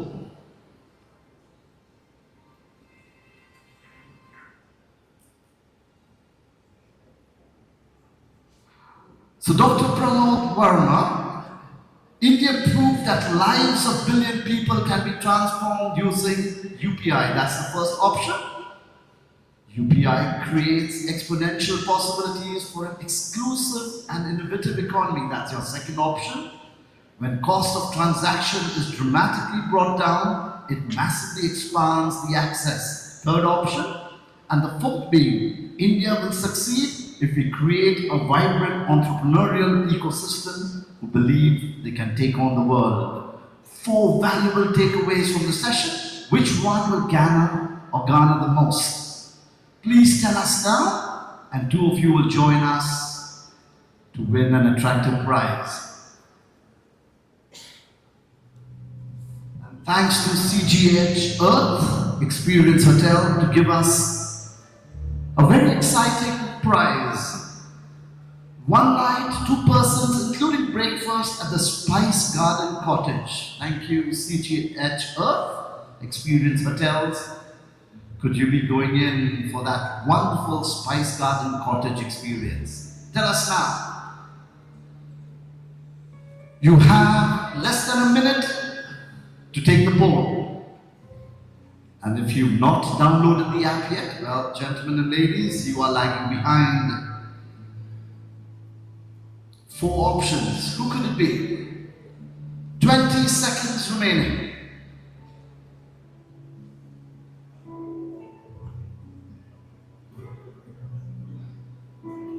So glad you have logged in. 5, 4, 3, 2, 1.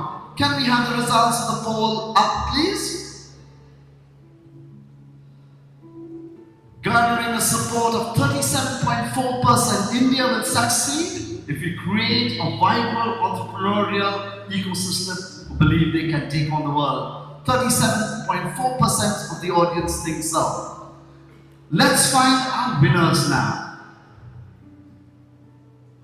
Congratulations, Satish Kumar and Shijit. You are joining us up on stage, please. Can we have Satish and Shijit join us right up on stage? And to offer this prize, ladies and gentlemen, it gives me an honor to... First up, Mr. Vinod Tarakan, sir. Can I have you offer the prize of the hotel stay to Mr. Satish Kumar? Satish, congratulations, Mr. Satish Kumar.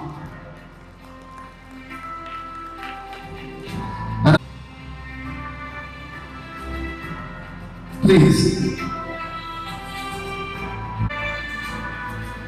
Give them a round of applause, everybody.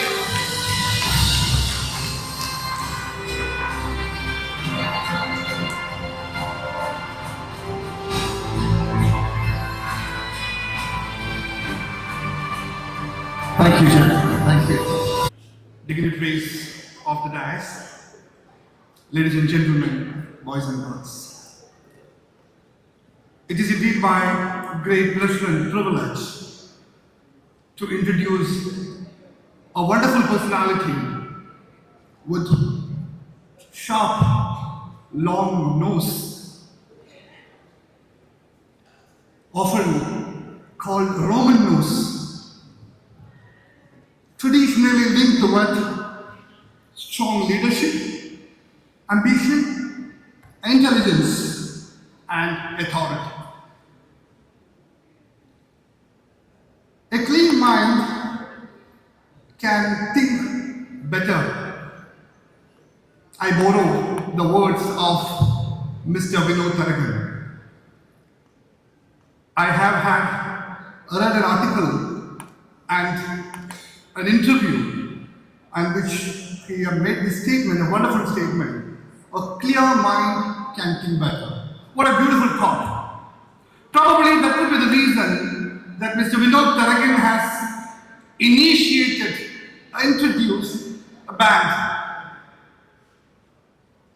in-house band, ClaySys band, to reduce the stress of his own employees. With this thought process, I'm sure that the employees, more than 1,200 employees with ClaySys Technologies, have ensured a comfortable zone in the office.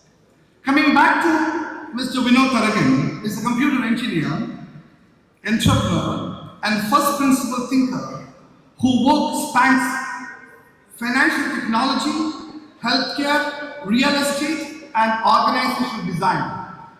Known for compiling deep technological expertise with system-level thinking, his career has shaped with a singular focus on building solutions that are safe, transparent, and human-centered. As chairman of Nexten, Vinod partners with many of the largest credit unions in the United States of America to design and build next-generation financial platforms. He focuses on the strengthening member trust, improving transparency, and creating long-term institutional resilience. Having supported the top 2 US banks and numerous major credit unions, he brings a rare depth of insight into how money is created, how risk propagates through systems, and how technology and human behavior together shape financial outcomes.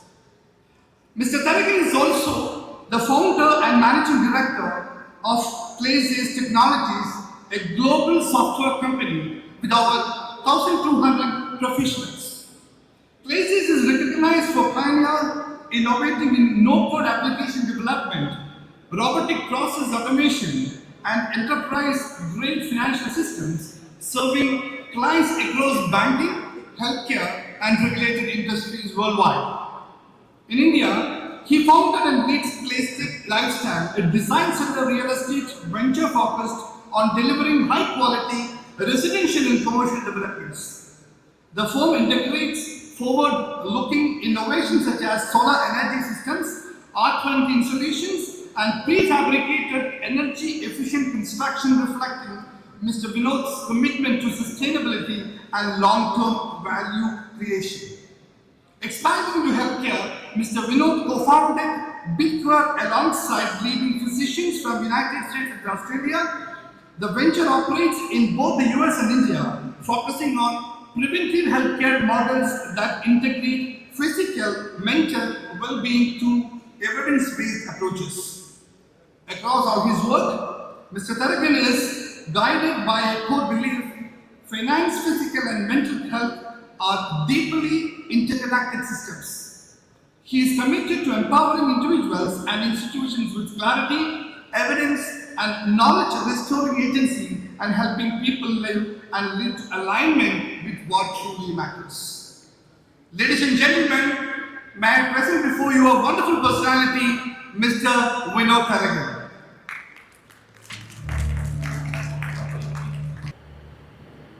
Good morning, everybody. That was a really nice introduction, very kind words there. I'm going to take the opportunity that I have today to just touch on some breakthrough aspects of what might be possible in India after a very inspirational talk all around. Like Dr. said, the beautiful thing that's going on in India today is the fact that the infrastructure has been put in place, the blueprint has been laid out, and like he said, technology is an enabler. But to fuel the real growth that is an opportunity for India, what we really need to also look at is what are the building blocks that can support the evolution of India from where we are today to potentially becoming one of the leading economies of the world. I would almost say an amazing concept there about what Aadhaar and UPI did in 10 years.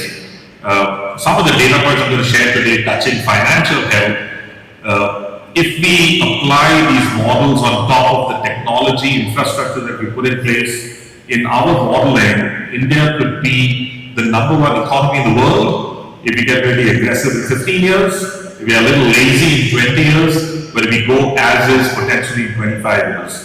So it'll be very interesting to get feedback from a lot of the key stakeholders here on some of the points that I'm going to share. Thank you. So the reason, as a technology entrepreneur and a software engineer, what am I talking about? Financial health. So the interesting thing here is that we have been working in the financial services sector in the United States for the last 25 years. We support some of the largest banks, maybe about 90 plus banks and credit unions in the United States. And that opportunity has allowed us to understand the financial and economic system from the bottom up. And based on that understanding, over the last 8 years, we have been trying to share information on some of the challenges that we could easily overcome in India by just re-looking at the structure and the modeling of our economic system. So the point I'm going to touch on with regards to financial health resolves around the fact, why are we all doing this, right? Why do we talk about growth? Why do we talk about India evolving and continuing to grow in the world? It's tied to a better future, right? And if you think about a better future, what better way to think about it than from the perspective of parents thinking about their children? And if you just pause for a moment and think about what do parents truly wish for their children, and where you land is parents are wishing that their children live a content life, live a happy life, and are healthy, right? This is what parents wish for. I think it's really important to just introspect on what the system design today is, which is a little contrary to what parents wish for. The system that we have, driven by the manner in which the educational model inculcates in our children how to live their lives, it's all tied to doing well in school, academically, measuring success by income. You know, are you going to get a promotion? Are you looking for the next aggressive job that's going to move you up in life? And you're doing that, sacrificing health and balance for financial growth. So if you pause and think about it, the measure of success today is finance and money, right? And it kind of contradicts what parents really wish for, which is very interesting. I think it probably needs some introspection, going back to the roots of how we are trying to condition our children through the model of education. Now, true financial health should support a good life or replace it. I can tell you innumerable case studies in my journey in life, working outside India, talking to Indian expatriates and NRIs who have practically sacrificed their life to earn more money and send that money back to India to sustain their families and such. So, one important thing I'm going to touch on, which is again going to reflect back on what Dr. Pramod Verma touched on, is how do you evaluate ideas that are presented to you? So one of the biggest challenges that we have seen in our journey is that the educational system, the way it is set up today, has not trained us to evaluate anything new.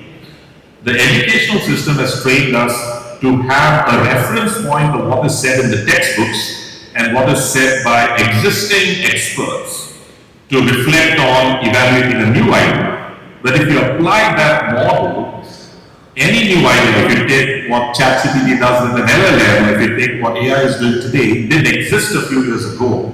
So you do not have the framework to evaluate the impact and the opportunity tied to these new ideas. So I wanted to touch on something that actually Mr. Tom Jones also touched on yesterday, which is the concept of critical thinking. The concept of critical thinking, we talk about it in our educational system as well, but what exactly is this? And the concept of critical thinking is to not just blindly accept an idea or accept an existing concept, but to question and evaluate it, to validate whether it is still relevant and true in the modern world and today. And this started 2,500 years ago with Socrates. So this is the individual who actually first started talking about questioning existing concepts, right? And when you think through the opportunity of critical thinking, I think it's the biggest opportunity for the youngsters today, many of them are in this room, that the entire world, everything in the world that exists today is suboptimal. What I mean by suboptimal means there's tremendous opportunity to make things better, but the only way you can identify opportunities to make it better is by applying such a concept, by questioning how we do it today. The next thing I'll touch on is, in 1905, Einstein made the statement that if you have 1 hour to solve a problem, let's say the world is going to end and you only have 1 hour to solve a problem, he made a statement saying that spend 55 minutes on the problem and less than 5 minutes on the solution. If you think about it, what he probably meant is that with most challenges that face us, we spend 5 minutes understanding the problem and dive into 6 solution options and pick one of them and move on. But the deeper we go into the problem, the better our understanding of it, and the most optimal solutions naturally start bubbling up to the top that ends up pointing us in a better direction than the alternative of not understanding the problem at depth. So I wanted to set the stage with this framework of how to evaluate new ideas, because in this whole framing of financial health, physical health, and emotional or mental well-being, if you think about your friends and family, all your challenges in life fall into one of those 3 buckets, but nobody's really teaching us how to deal with this. So, the concept of integrating our thinking around money, health, and how our mind works is really important, because physical health can create financial stress, right? If you look at the data, 70%, in the United States the data is very clear, in India the data is not readily available, but all of us know this to be true. But in the United States, 70% of bankruptcies, which is individuals and families going bankrupt, the root cause of it is a healthcare emergency. There's a healthcare situation in the family, it's a very emotional situation, you end up spending a lot of money, and the patient unfortunately in many instances might pass away, but the family is left with this financial burden for decades or for the rest of their life, in many instances declaring bankruptcy. And financial stress is another challenge, because there is nothing in the system that has educated us or taught us on how to manage our financial life. Most of us are stumbling through life trying to figure out what's the right number, or what's the right car to buy, what's the right house to buy, without the real structure on evaluating and thinking what is most optimal for your individual or your family's needs. And if you do not make the right decisions around financial matters, it creates stress that impacts your mind, which in turn impacts your physical health as well. So poor mental health in turn leads to bad financial decisions, and that then stresses you out, and you might start ignoring your physical health, and these are all linked together, right? So these 3 buckets are inseparable. You cannot, if you want to lead a balanced and content life, you have to find the optimal model for you around these 3 factors: financial health, physical health, and mental health. That's the theme of what we're trying to promote with some of the ideas we're going to share today. And my presentation is specifically about financial health, because not a lot of thought goes into it, and each of us are left to kind of stumble through life and figure it out. So, what does financial health really mean? So, the first way to articulate financial health is predictability. Are you able to plan proactively for your immediate, medium-term, and future financial needs? Are you healthy in that respect? Do you have the ability to absorb a financial shock? If there is a medical emergency, if there's a financial emergency, are you in a position to absorb that shock and deal with that? And thirdly, do you have financial security for the essential items that are most important to live a reasonably fulfilling life? If you think about the pandemic, every family's concern was the same thing. Will I have access to the essential needs to survive while I'm locked down in my home? Nobody at that time is thinking about the most expensive phone they want to buy, or designer clothes or luxury items and such. right? So these are probably the key factors that define financial health. The challenge we have, going back to the original point I meant about critical thinking, is it is important to introspect and ask the question, who is preparing us to deal with this situation in life? And what we've seen is the reality is the system is not preparing us. And so, just like Dr. Pramod said, it is a massive opportunity to India to review this and redesign some of what we are doing. So the everyday financial stress that families face is tied to rising cost of essential items. So if you look at the rising cost of essential items, as an individual, if you're a government employee or working in the private sector, you have a fixed monthly income. And if you have a budget on how you lead your life, if the cost of essential items that you need to maintain your family goes up, now you're in trouble. Is that necessarily your fault? Probably not. It's a national issue. So when we talk about financial health, it's probably important to think of what is financial health for the individual and family, and then at a macro level, what is financial health for a country? And I'm going to share some data points in my presentation that I think are very aligned with what Dr. Pramod Verma spoke about, which is India is very unique in having established a world-class infrastructure for financial transactions. But do we have the right design to fuel the growth of the economy? I'm going to touch on that. So when it's a national issue, it's a macroeconomic issue. Now, slow income growth is both a personal issue as well as a national issue. So on a personal front, if you want to make more money, you can try to do better at your job, get a promotion and such. But it's also a national issue because at a national level, if the economy is not growing, then the growth for the individuals in the country are more challenging. And again, you heard many of the speakers touch on what is the potential impact of AI going to be. Is AI going to disrupt our jobs? There is certain uncertainty and concerns in people's mind that if there is a driverless car, what happens to all the people who earn their living driving the vehicle, for example, right? So these are both personal and national level issues. And everybody, if they do not have some kind of focus on their financial health, is one emergency away from literally bankruptcy, right? And we have seen many instances in our own company where there is a family emergency with an employee, there is a relative in the hospital, and within weeks they have spent 50, 60, 70 lakhs, and then the patient unfortunately passes away, and then the individual has this financial burden maybe for the rest of their life. So,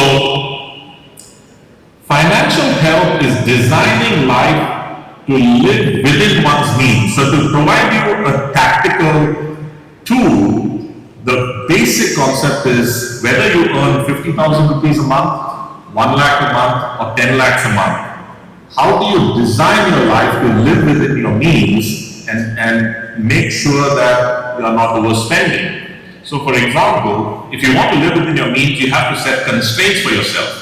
If you got a promotion, does that necessarily mean that you have to upgrade your car or upgrade your house? That is a very conscious question you have to ask. Secondly, if you do have free cash flow versus spending all your money that you make every month, it gives you more choices and it reduces stress. So overspending creates permanent pressure. And when we deal with financial health for our employees, this is the number one issue. What we have noticed is, especially in technology and software, when we have an employee join the company, their salary is doubling almost every year for the first few years. The problem we see is while their salary is doubling in India, their financial health is not improving. In many respects, their financial health is going in the reverse direction.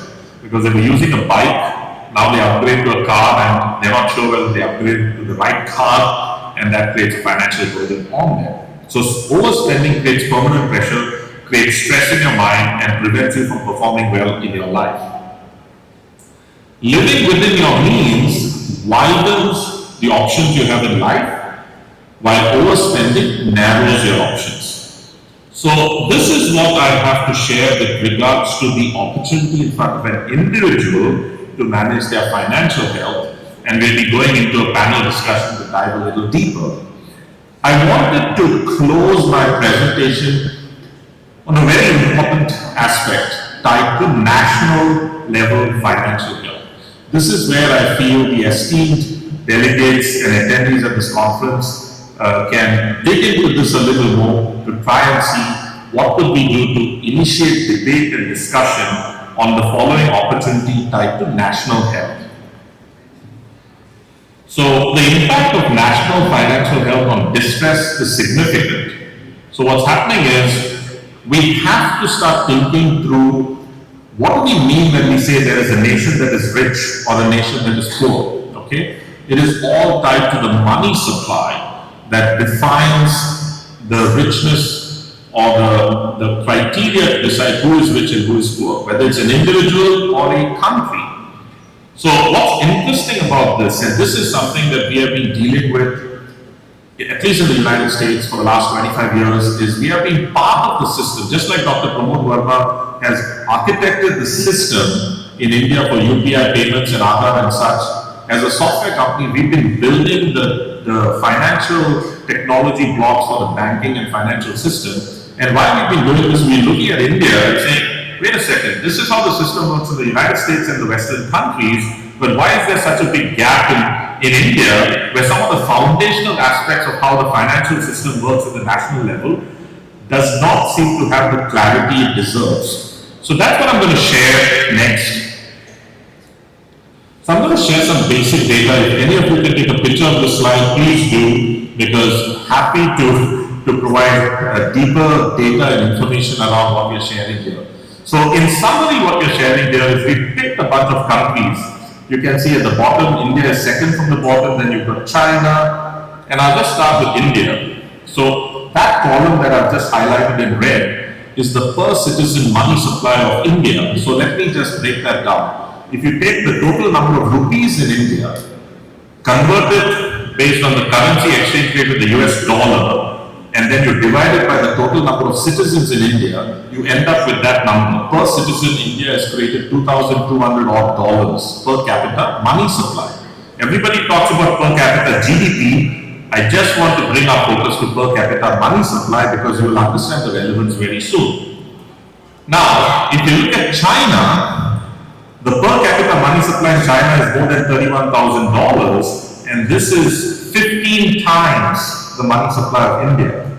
I repeat, it's not 15%, it is 15 times the money supply of India. China and India, for the senior folks in this room like myself, in 1990 were almost the same. The GDP of China was 360 billion, the GDP of India was 320 billion, so we were almost the same. Today China is 21 trillion and India is 4.5 trillion. So why is China more than 5 times bigger than India? I think it's important to see whether there's a role to play in terms of the money supply. Now, if you go to the United States, $63,000 per citizen.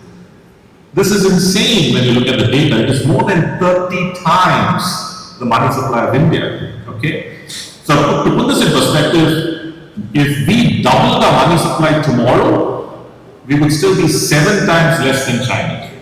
To just put that in perspective. So a lot of the things that Dr. Pramod Verma is saying is the biggest opportunity that India has, which is to really exponentially grow our economy and grow our GDP, because we have the technology infrastructure in place and all the friction has been taken away with Aadhaar and UPI. Now, beyond the US, if you go to Singapore, Singapore is a country with 6 million people that got independence in the 60s, and their per capita money supply is $100,000. And you go to Luxembourg, it's even more. So how is it possible that India, with the least amount of money, with a physical artificial scarcity of money, still has the highest inflation? So this is a data point that I want to share with the esteemed delegates in this room, because it really needs introspection to dive into this, because if we pay attention to this and we are happy to share the data, India, with a little bit of aggressive focus on growth, will be the #1 economy in the world. And you can see the trajectory from a compounding standpoint. I'll give you another data point. We are the youngest country in the world. 28 years is the average age of the Indian. You look at the United States, its average age is 40. You look at China, the average age is 39. So as the world is getting old, India is still young, vibrant, yearning to work hard, but we are artificially constraining our ability to grow because we have artificially created a scarcity for the fuel that runs the economy, which is money. So having shared this data, it is also very important to look at how is this money created. So in my presentation, I touched upon financial health for the individual, but in this financial health for the nation or financial health of the country, I want to touch on the mechanism through which money is created in the country, which is very interesting because we end up in a lot of discussion and debate because even what we see is even the system that functions and creates money seems to be unaware of their function. So let me explain that in more detail. More than 90% of the money supply I touched on is actually created by banks. Starting from the Medici Bank in Florence, Italy in 1397, look at the Mughal Empire, then you look at the 1844 British Bank Charter Act that India is still following, okay? It is the banking system that is the creator of the majority of all money. Yes, we have banks, notes and coins. That makes up in India approximately only 10% of the total money in existence. It's the bank deposits that make up about 90%. So what this means is the origin of 90% of the money in this country is a bank loan. Why is this important? For any economic activity in this country, whether it's buying a car, buying a house, I would say the more than 90% of those economic transactions are fueled by bank loan. Now, if you look at the data, I don't have a lot of time, but I'll just leave you with a snippet of data. The United States today has 9,500 banks. China in the 1980s had only one bank, the People's Bank of China. Today, China has 4,500 banks and adding at least 100 new banks every year from the time we've been tracking this in the last 8 years. India had more than 600 banks in the 1980s. Today, India only has 33 commercial banks. I repeat, 33 commercial banks, vis-a-vis 4,500 in China and 9,500 in the United States. And that is the entity that is the creator of the money supply. So, how does this mechanism work? The money comes into existence when a loan is funded. So when you go into your bank, you sign the loan documents and you get a credit in your account for your bank loan. That is the instant where the money comes into existence. And when the loan is repaid, that's when the money is taken out of the system. So at any given time, there's new money being created through bank loans, and existing bank loans, when they are repaid, money is getting sucked out. Okay?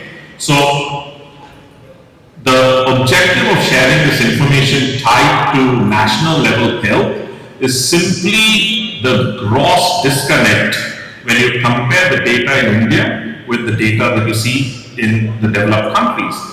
Now there's a generic concern about inflation, and I don't have the time in this session, but let me pose a question. Inflation is the measure of price increases in essential items like food and medicine and such.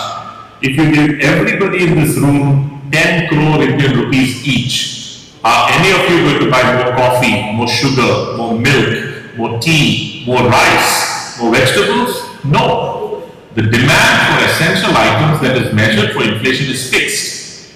Then why do the prices of these essential items go up? The prices go up because there's a shortfall in supply. If there's a bird flu and the poultry issues cause the chickens to die, you're going to have a shortfall in supply for eggs. The demand is fixed. You're still going to have your 2 eggs in the morning, so the prices go up.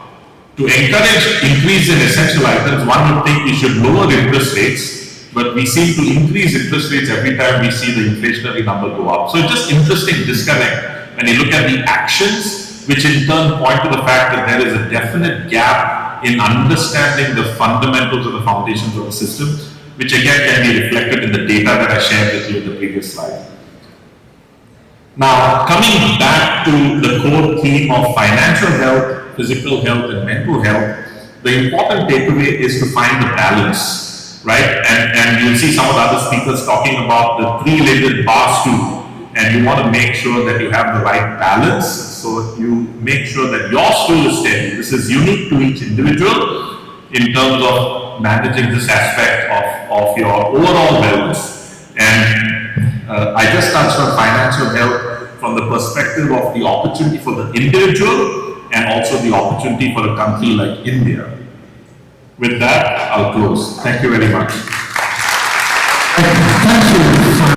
Thank you, everybody, and good afternoon. Before we jump in, I just want to share a little bit of context about my background and why this topic and this panel is so important and exciting to me. So, as Neil mentioned, my background really kind of sits at the intersection of academia, financial services, and technology. I've spent my professional career in teaching in universities across the United States. I have worked in many commercial banks, and then today I run the United States operations for ClaySys, where we provide technology and software to many institutions across the United States. And in all that time, I think really what I've learned is financial health isn't about just constantly knowing more. It's really about looking at your life and how it's structured and knowing where to make the right decisions. It isn't just people being ridiculously irresponsible. It's really about how your financial system is set up and how fragile it is. We just heard that really strong keynote from you, Vinod, and I think it's exciting for me because truly that presentation for me started 6 years ago. So I got a call, this is a true story, from a very good friend of mine. And she said, "What do you do?" I was sitting at my desk at a large commercial bank. And I said, "I'm working. What are you doing?" And she said, "You really are going to want to meet with this gentleman from India." And I said, "Why?" And she was like, "I think you would just really enjoy a conversation about economics. I've been an economics professor. This year will be my 12th year of teaching." And so I was like, "Okay." And she said there might be a job involved. And I said, "I have a job. I don't need a job." And she was like, "You might be interested." And I'm like, "Okay." She's a very good friend of mine. So I took this as kind of a nicety to her. And so I get on the phone with Vinod, and we start chatting, and he said, "I have some economics questions for you. Can I ask them?" And I'm a little stressed, because I'm thinking, oh goodness, he's gonna ask some big giant question. I'm not gonna know how to answer, and I'm gonna look silly. And so he starts off with, "How is money made?" And I'm thinking, oh thank goodness. He's thrown me a softball, the easiest question in economics ever to be created. How is money made? Awesome.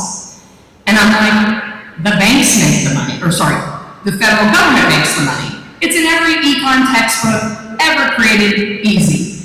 And he looks at me and he was like, "No, it's the banks." And I just stare at him, and that really is how the conversation started. And here we are, 6 years later. We have had this conversation up on many stages throughout the United States at many different banking conferences. And so to be able to bring this conversation here to a stage in India is just a really cool full circle moment for me. So thank you guys, honored to be up here and be joined by these two amazing panelists. I'd like to introduce Ron KM, who's also up here with us. He is the product head at HDFC Asset Management. Ron works closely with product strategy, investor education, and market-facing initiatives. Many of you have heard him speak about how financial products are designed to support long-term outcomes and not just short-term reactions. Ron's focus is to help people to plan for the future and build resilience in their financial health. And then as well, quickly about Vinod, he is the chairman and managing director of ClaySys Technologies, and Vinod has built and scaled many businesses globally, focusing on software, technology, banking and financial services, construction, healthcare, and he truly does embody discipline, structure, and how long-term thinking show up in both business and personal decision-making. So thank you both for sitting up here with me today. And we're going to start with the first question that I think is really important and top of mind. In your own personal lifestyle, are you aligned with your predictable income, or when you're looking at money and your decisions, do you more look at, hey, I've had a pretty good year at work, I think there might be some good things on the horizon, my investments are doing well. How do you look at your own spending? Well, I'm going to start with you with that question. Thank you, Heli. First of all, I have to thank KMA to begin with from HDFC Mutual Fund. Thanks for the question. So when it comes to financial wellness, I think the main title of this program is Transforming for Impact. Any transformation has to come little slowly. I mean, people today want to achieve that lifestyle today. There is no patience for waiting. I think that is the core issue when it comes to financial wellness as such. Predictability of income is an important part of having good finances, but predictability of expenses is the other side. In mutual fund industry, I think in the last 10-15 years especially, we have achieved a lot when it comes to making people aware. The financial awareness today is at a much higher level, but we have miles to go when it comes to discussing these things and actually practicing. So there are two things I think involved. One is awareness, and the second thing is realization. Let me give you an example. We all know that eating too much of sugar or sweets is not good for us, but still we end up doing. Similarly, we all know that spending too much money may not be good for us, but still we still end up doing. I just want to talk about a quote I read in a book by actor Will Smith. He says that happiness or success, when you get big success or grow in life, that's amazing. Maintaining that success is a mixed bag. But when you go down, that's really a sad part. That's really the painful. I think when it comes to money also, when it comes to maintaining a lifestyle, improving the lifestyle is amazing. Maintaining a very rich lifestyle also is a mixed bag. But when you have to cut down on your lifestyle, that is the most painful thing. So that's why I think when it comes to retirement planning, we all nudge and in fact urge people to aim for having sufficient enough corpus so that they can maintain their lifestyle at the least. So when does it start? So we say that start as early as possible when it comes to managing your finances. The day you receive your first paycheck, I think that is when you try and plan for the retirement. I think that's a very boring thing to say, but very important thing to do. So when it comes to predictability of expenses and income, I think it's not the next 1 year, but the entire lifetime. That's where the core of the financial planning, I think that's the most important part of financial planning. I would agree with you, right? It's not I don't think anybody wants to hear that when they get their first paycheck, but it's a valid point, right? You have to start there, because if you naturally start when you get that first paycheck, it's easy to do that the rest of your life, right? Vinod, what's your thoughts on that?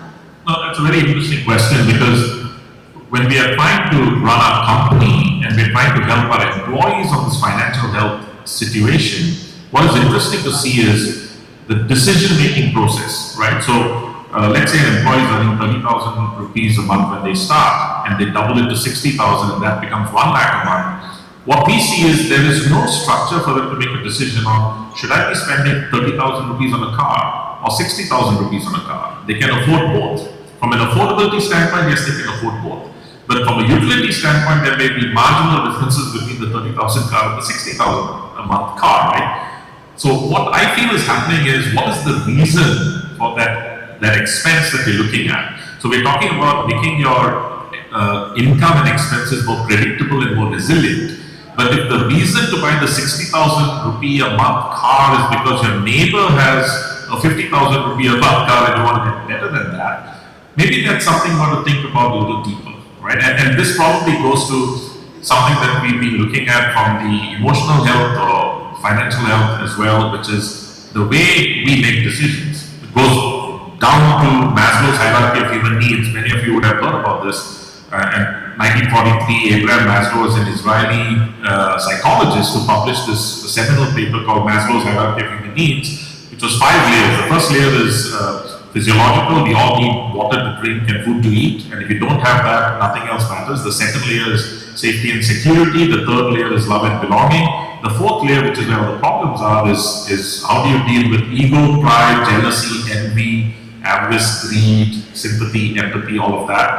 That's where the problem is, because if you're making a financial decision, because if your ego or pride is needing to be satisfied, it may not necessarily be the best decision from your financial health standpoint. And the fifth level is, what you do for your truly selfish interests, which they call self-actualization. So I think in terms of predictability on your financial outlay, what is important is to understand why are you making the decision. If you really truly like that 60,000 rupee a month car, go ahead and buy it. At least you're doing it for your own satisfaction.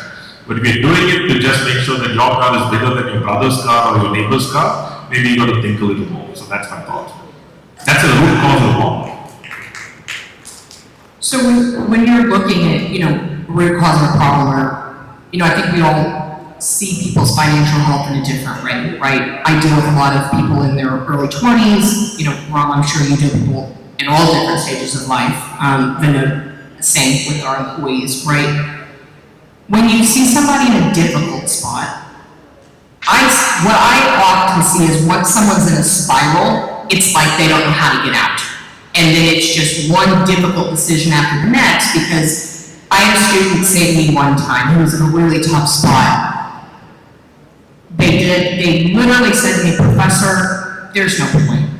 It doesn't matter. At this point, I'm so far gone, I'm never going to get out. What is your guys' advice if somebody in the audience today feels like that? Like, I just don't even know where to move, so let's just keep letting it go further down. I think there is unfortunately a lot of people in India go through that situation. When you are in that kind of a spiral. I think let's look back during the COVID days. During the COVID days, we were all taught to live within our means.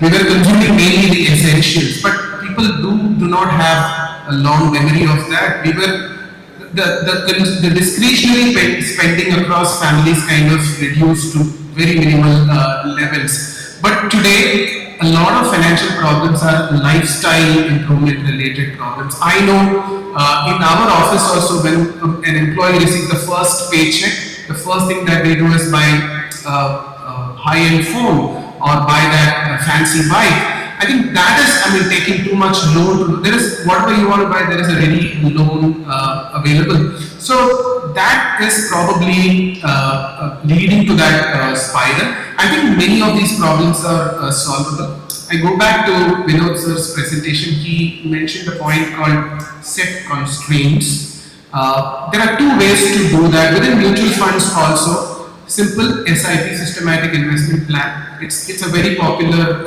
way of investing in India. When you do setup, when you do SIP, what you are doing, you are automating your investments, and in a disciplined way.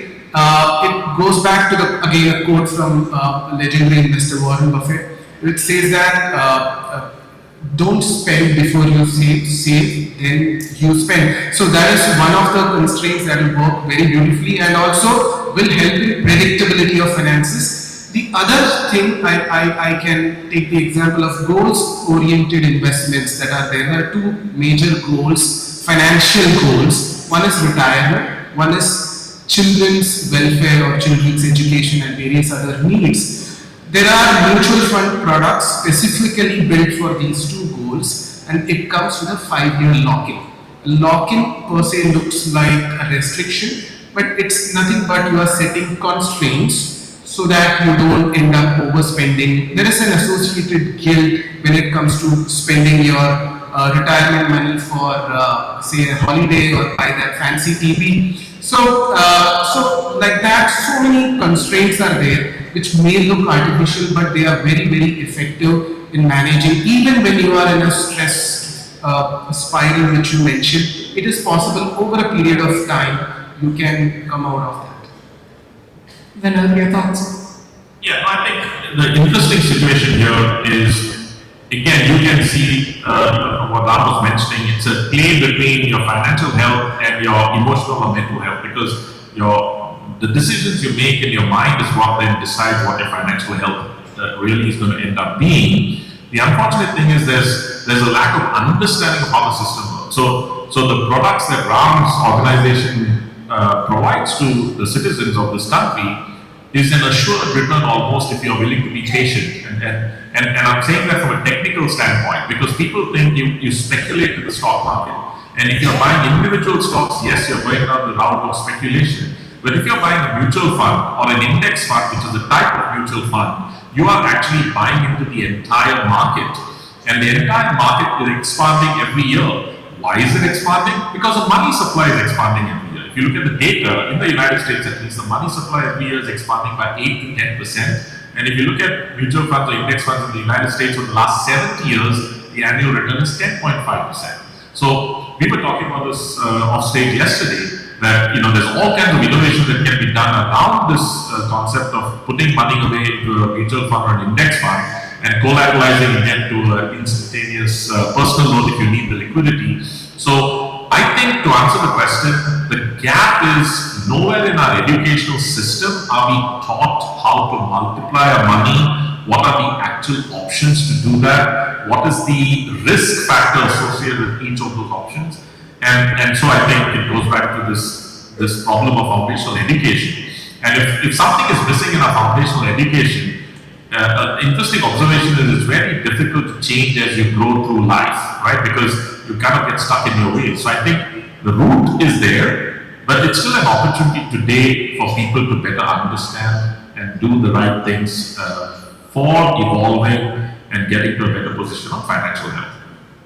So I'm going to ask one more. I think we have time for one more question, and this is something that's very interesting to me because it's a conversation that we have over and over in economics and academia, and it's a conversation actually that I was lucky enough to have as a child in my home, which is the number one predictor in the United States of how you spend money, and I would probably argue globally, but I know it's in the United States, is how your parents spent money.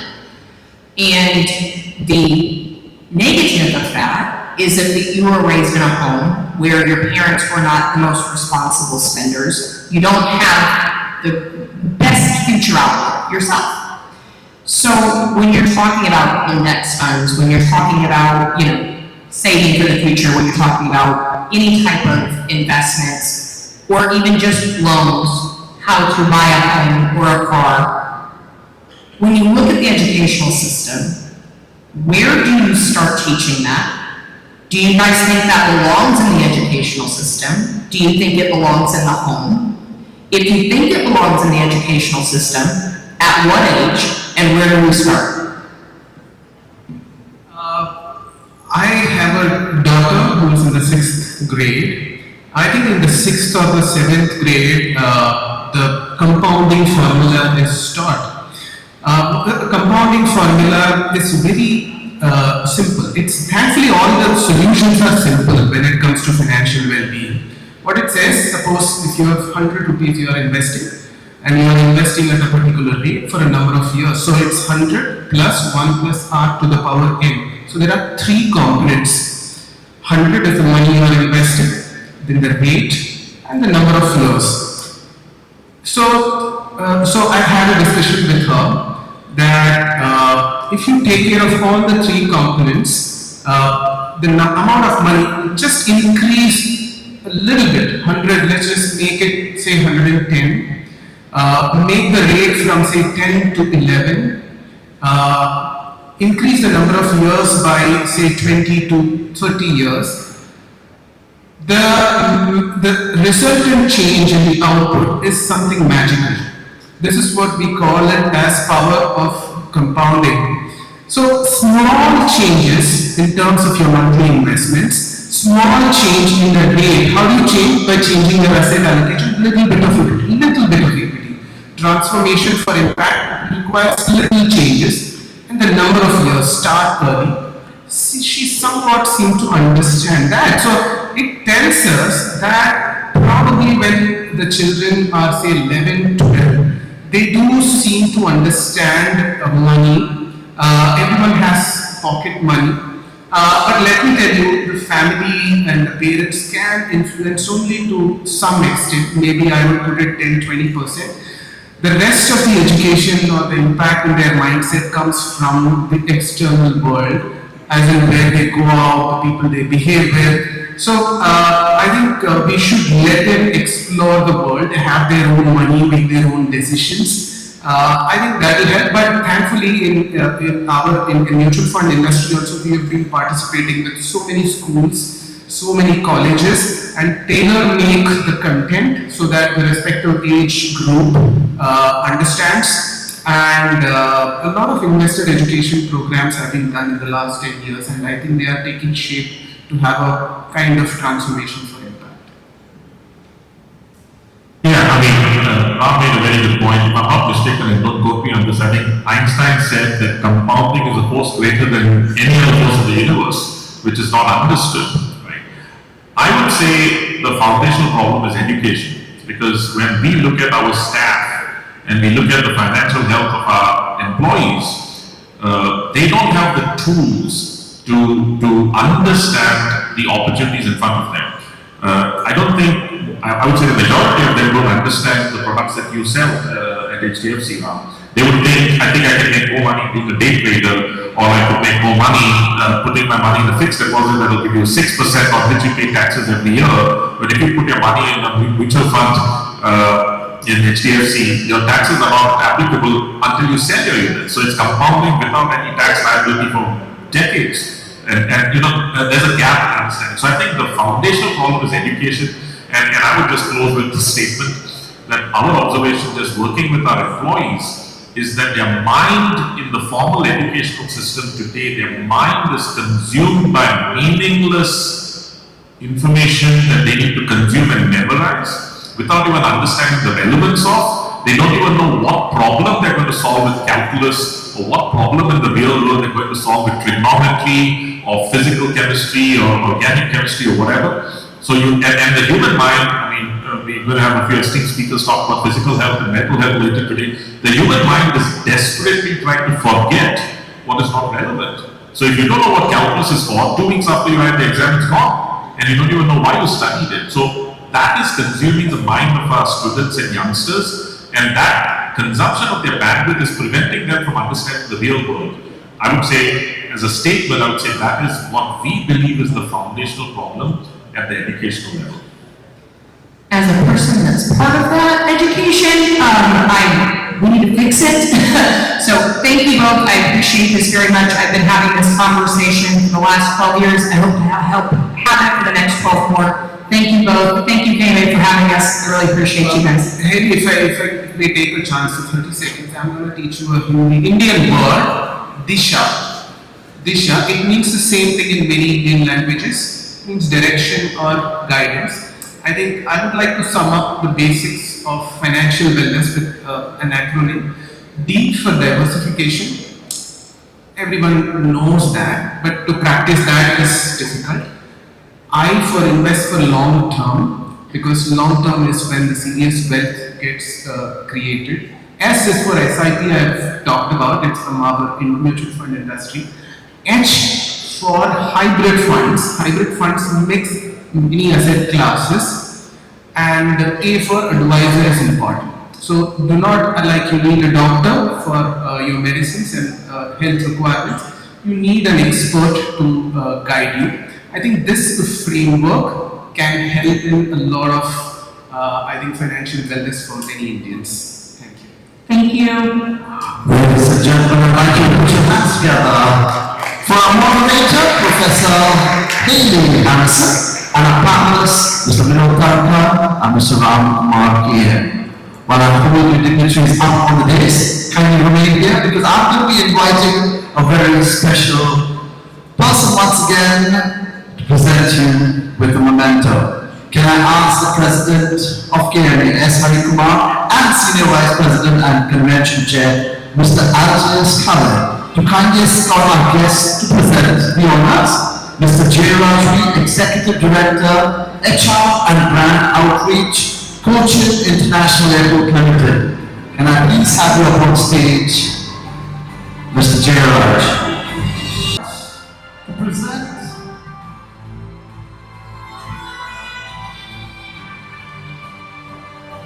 mementos to our planet.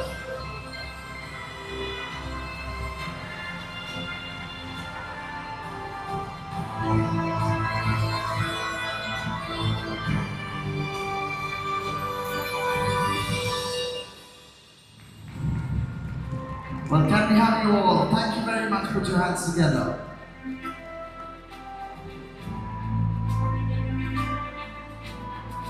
Thank you, Professor K.D. Harrison, Professor of Economics, University of Southern Indiana.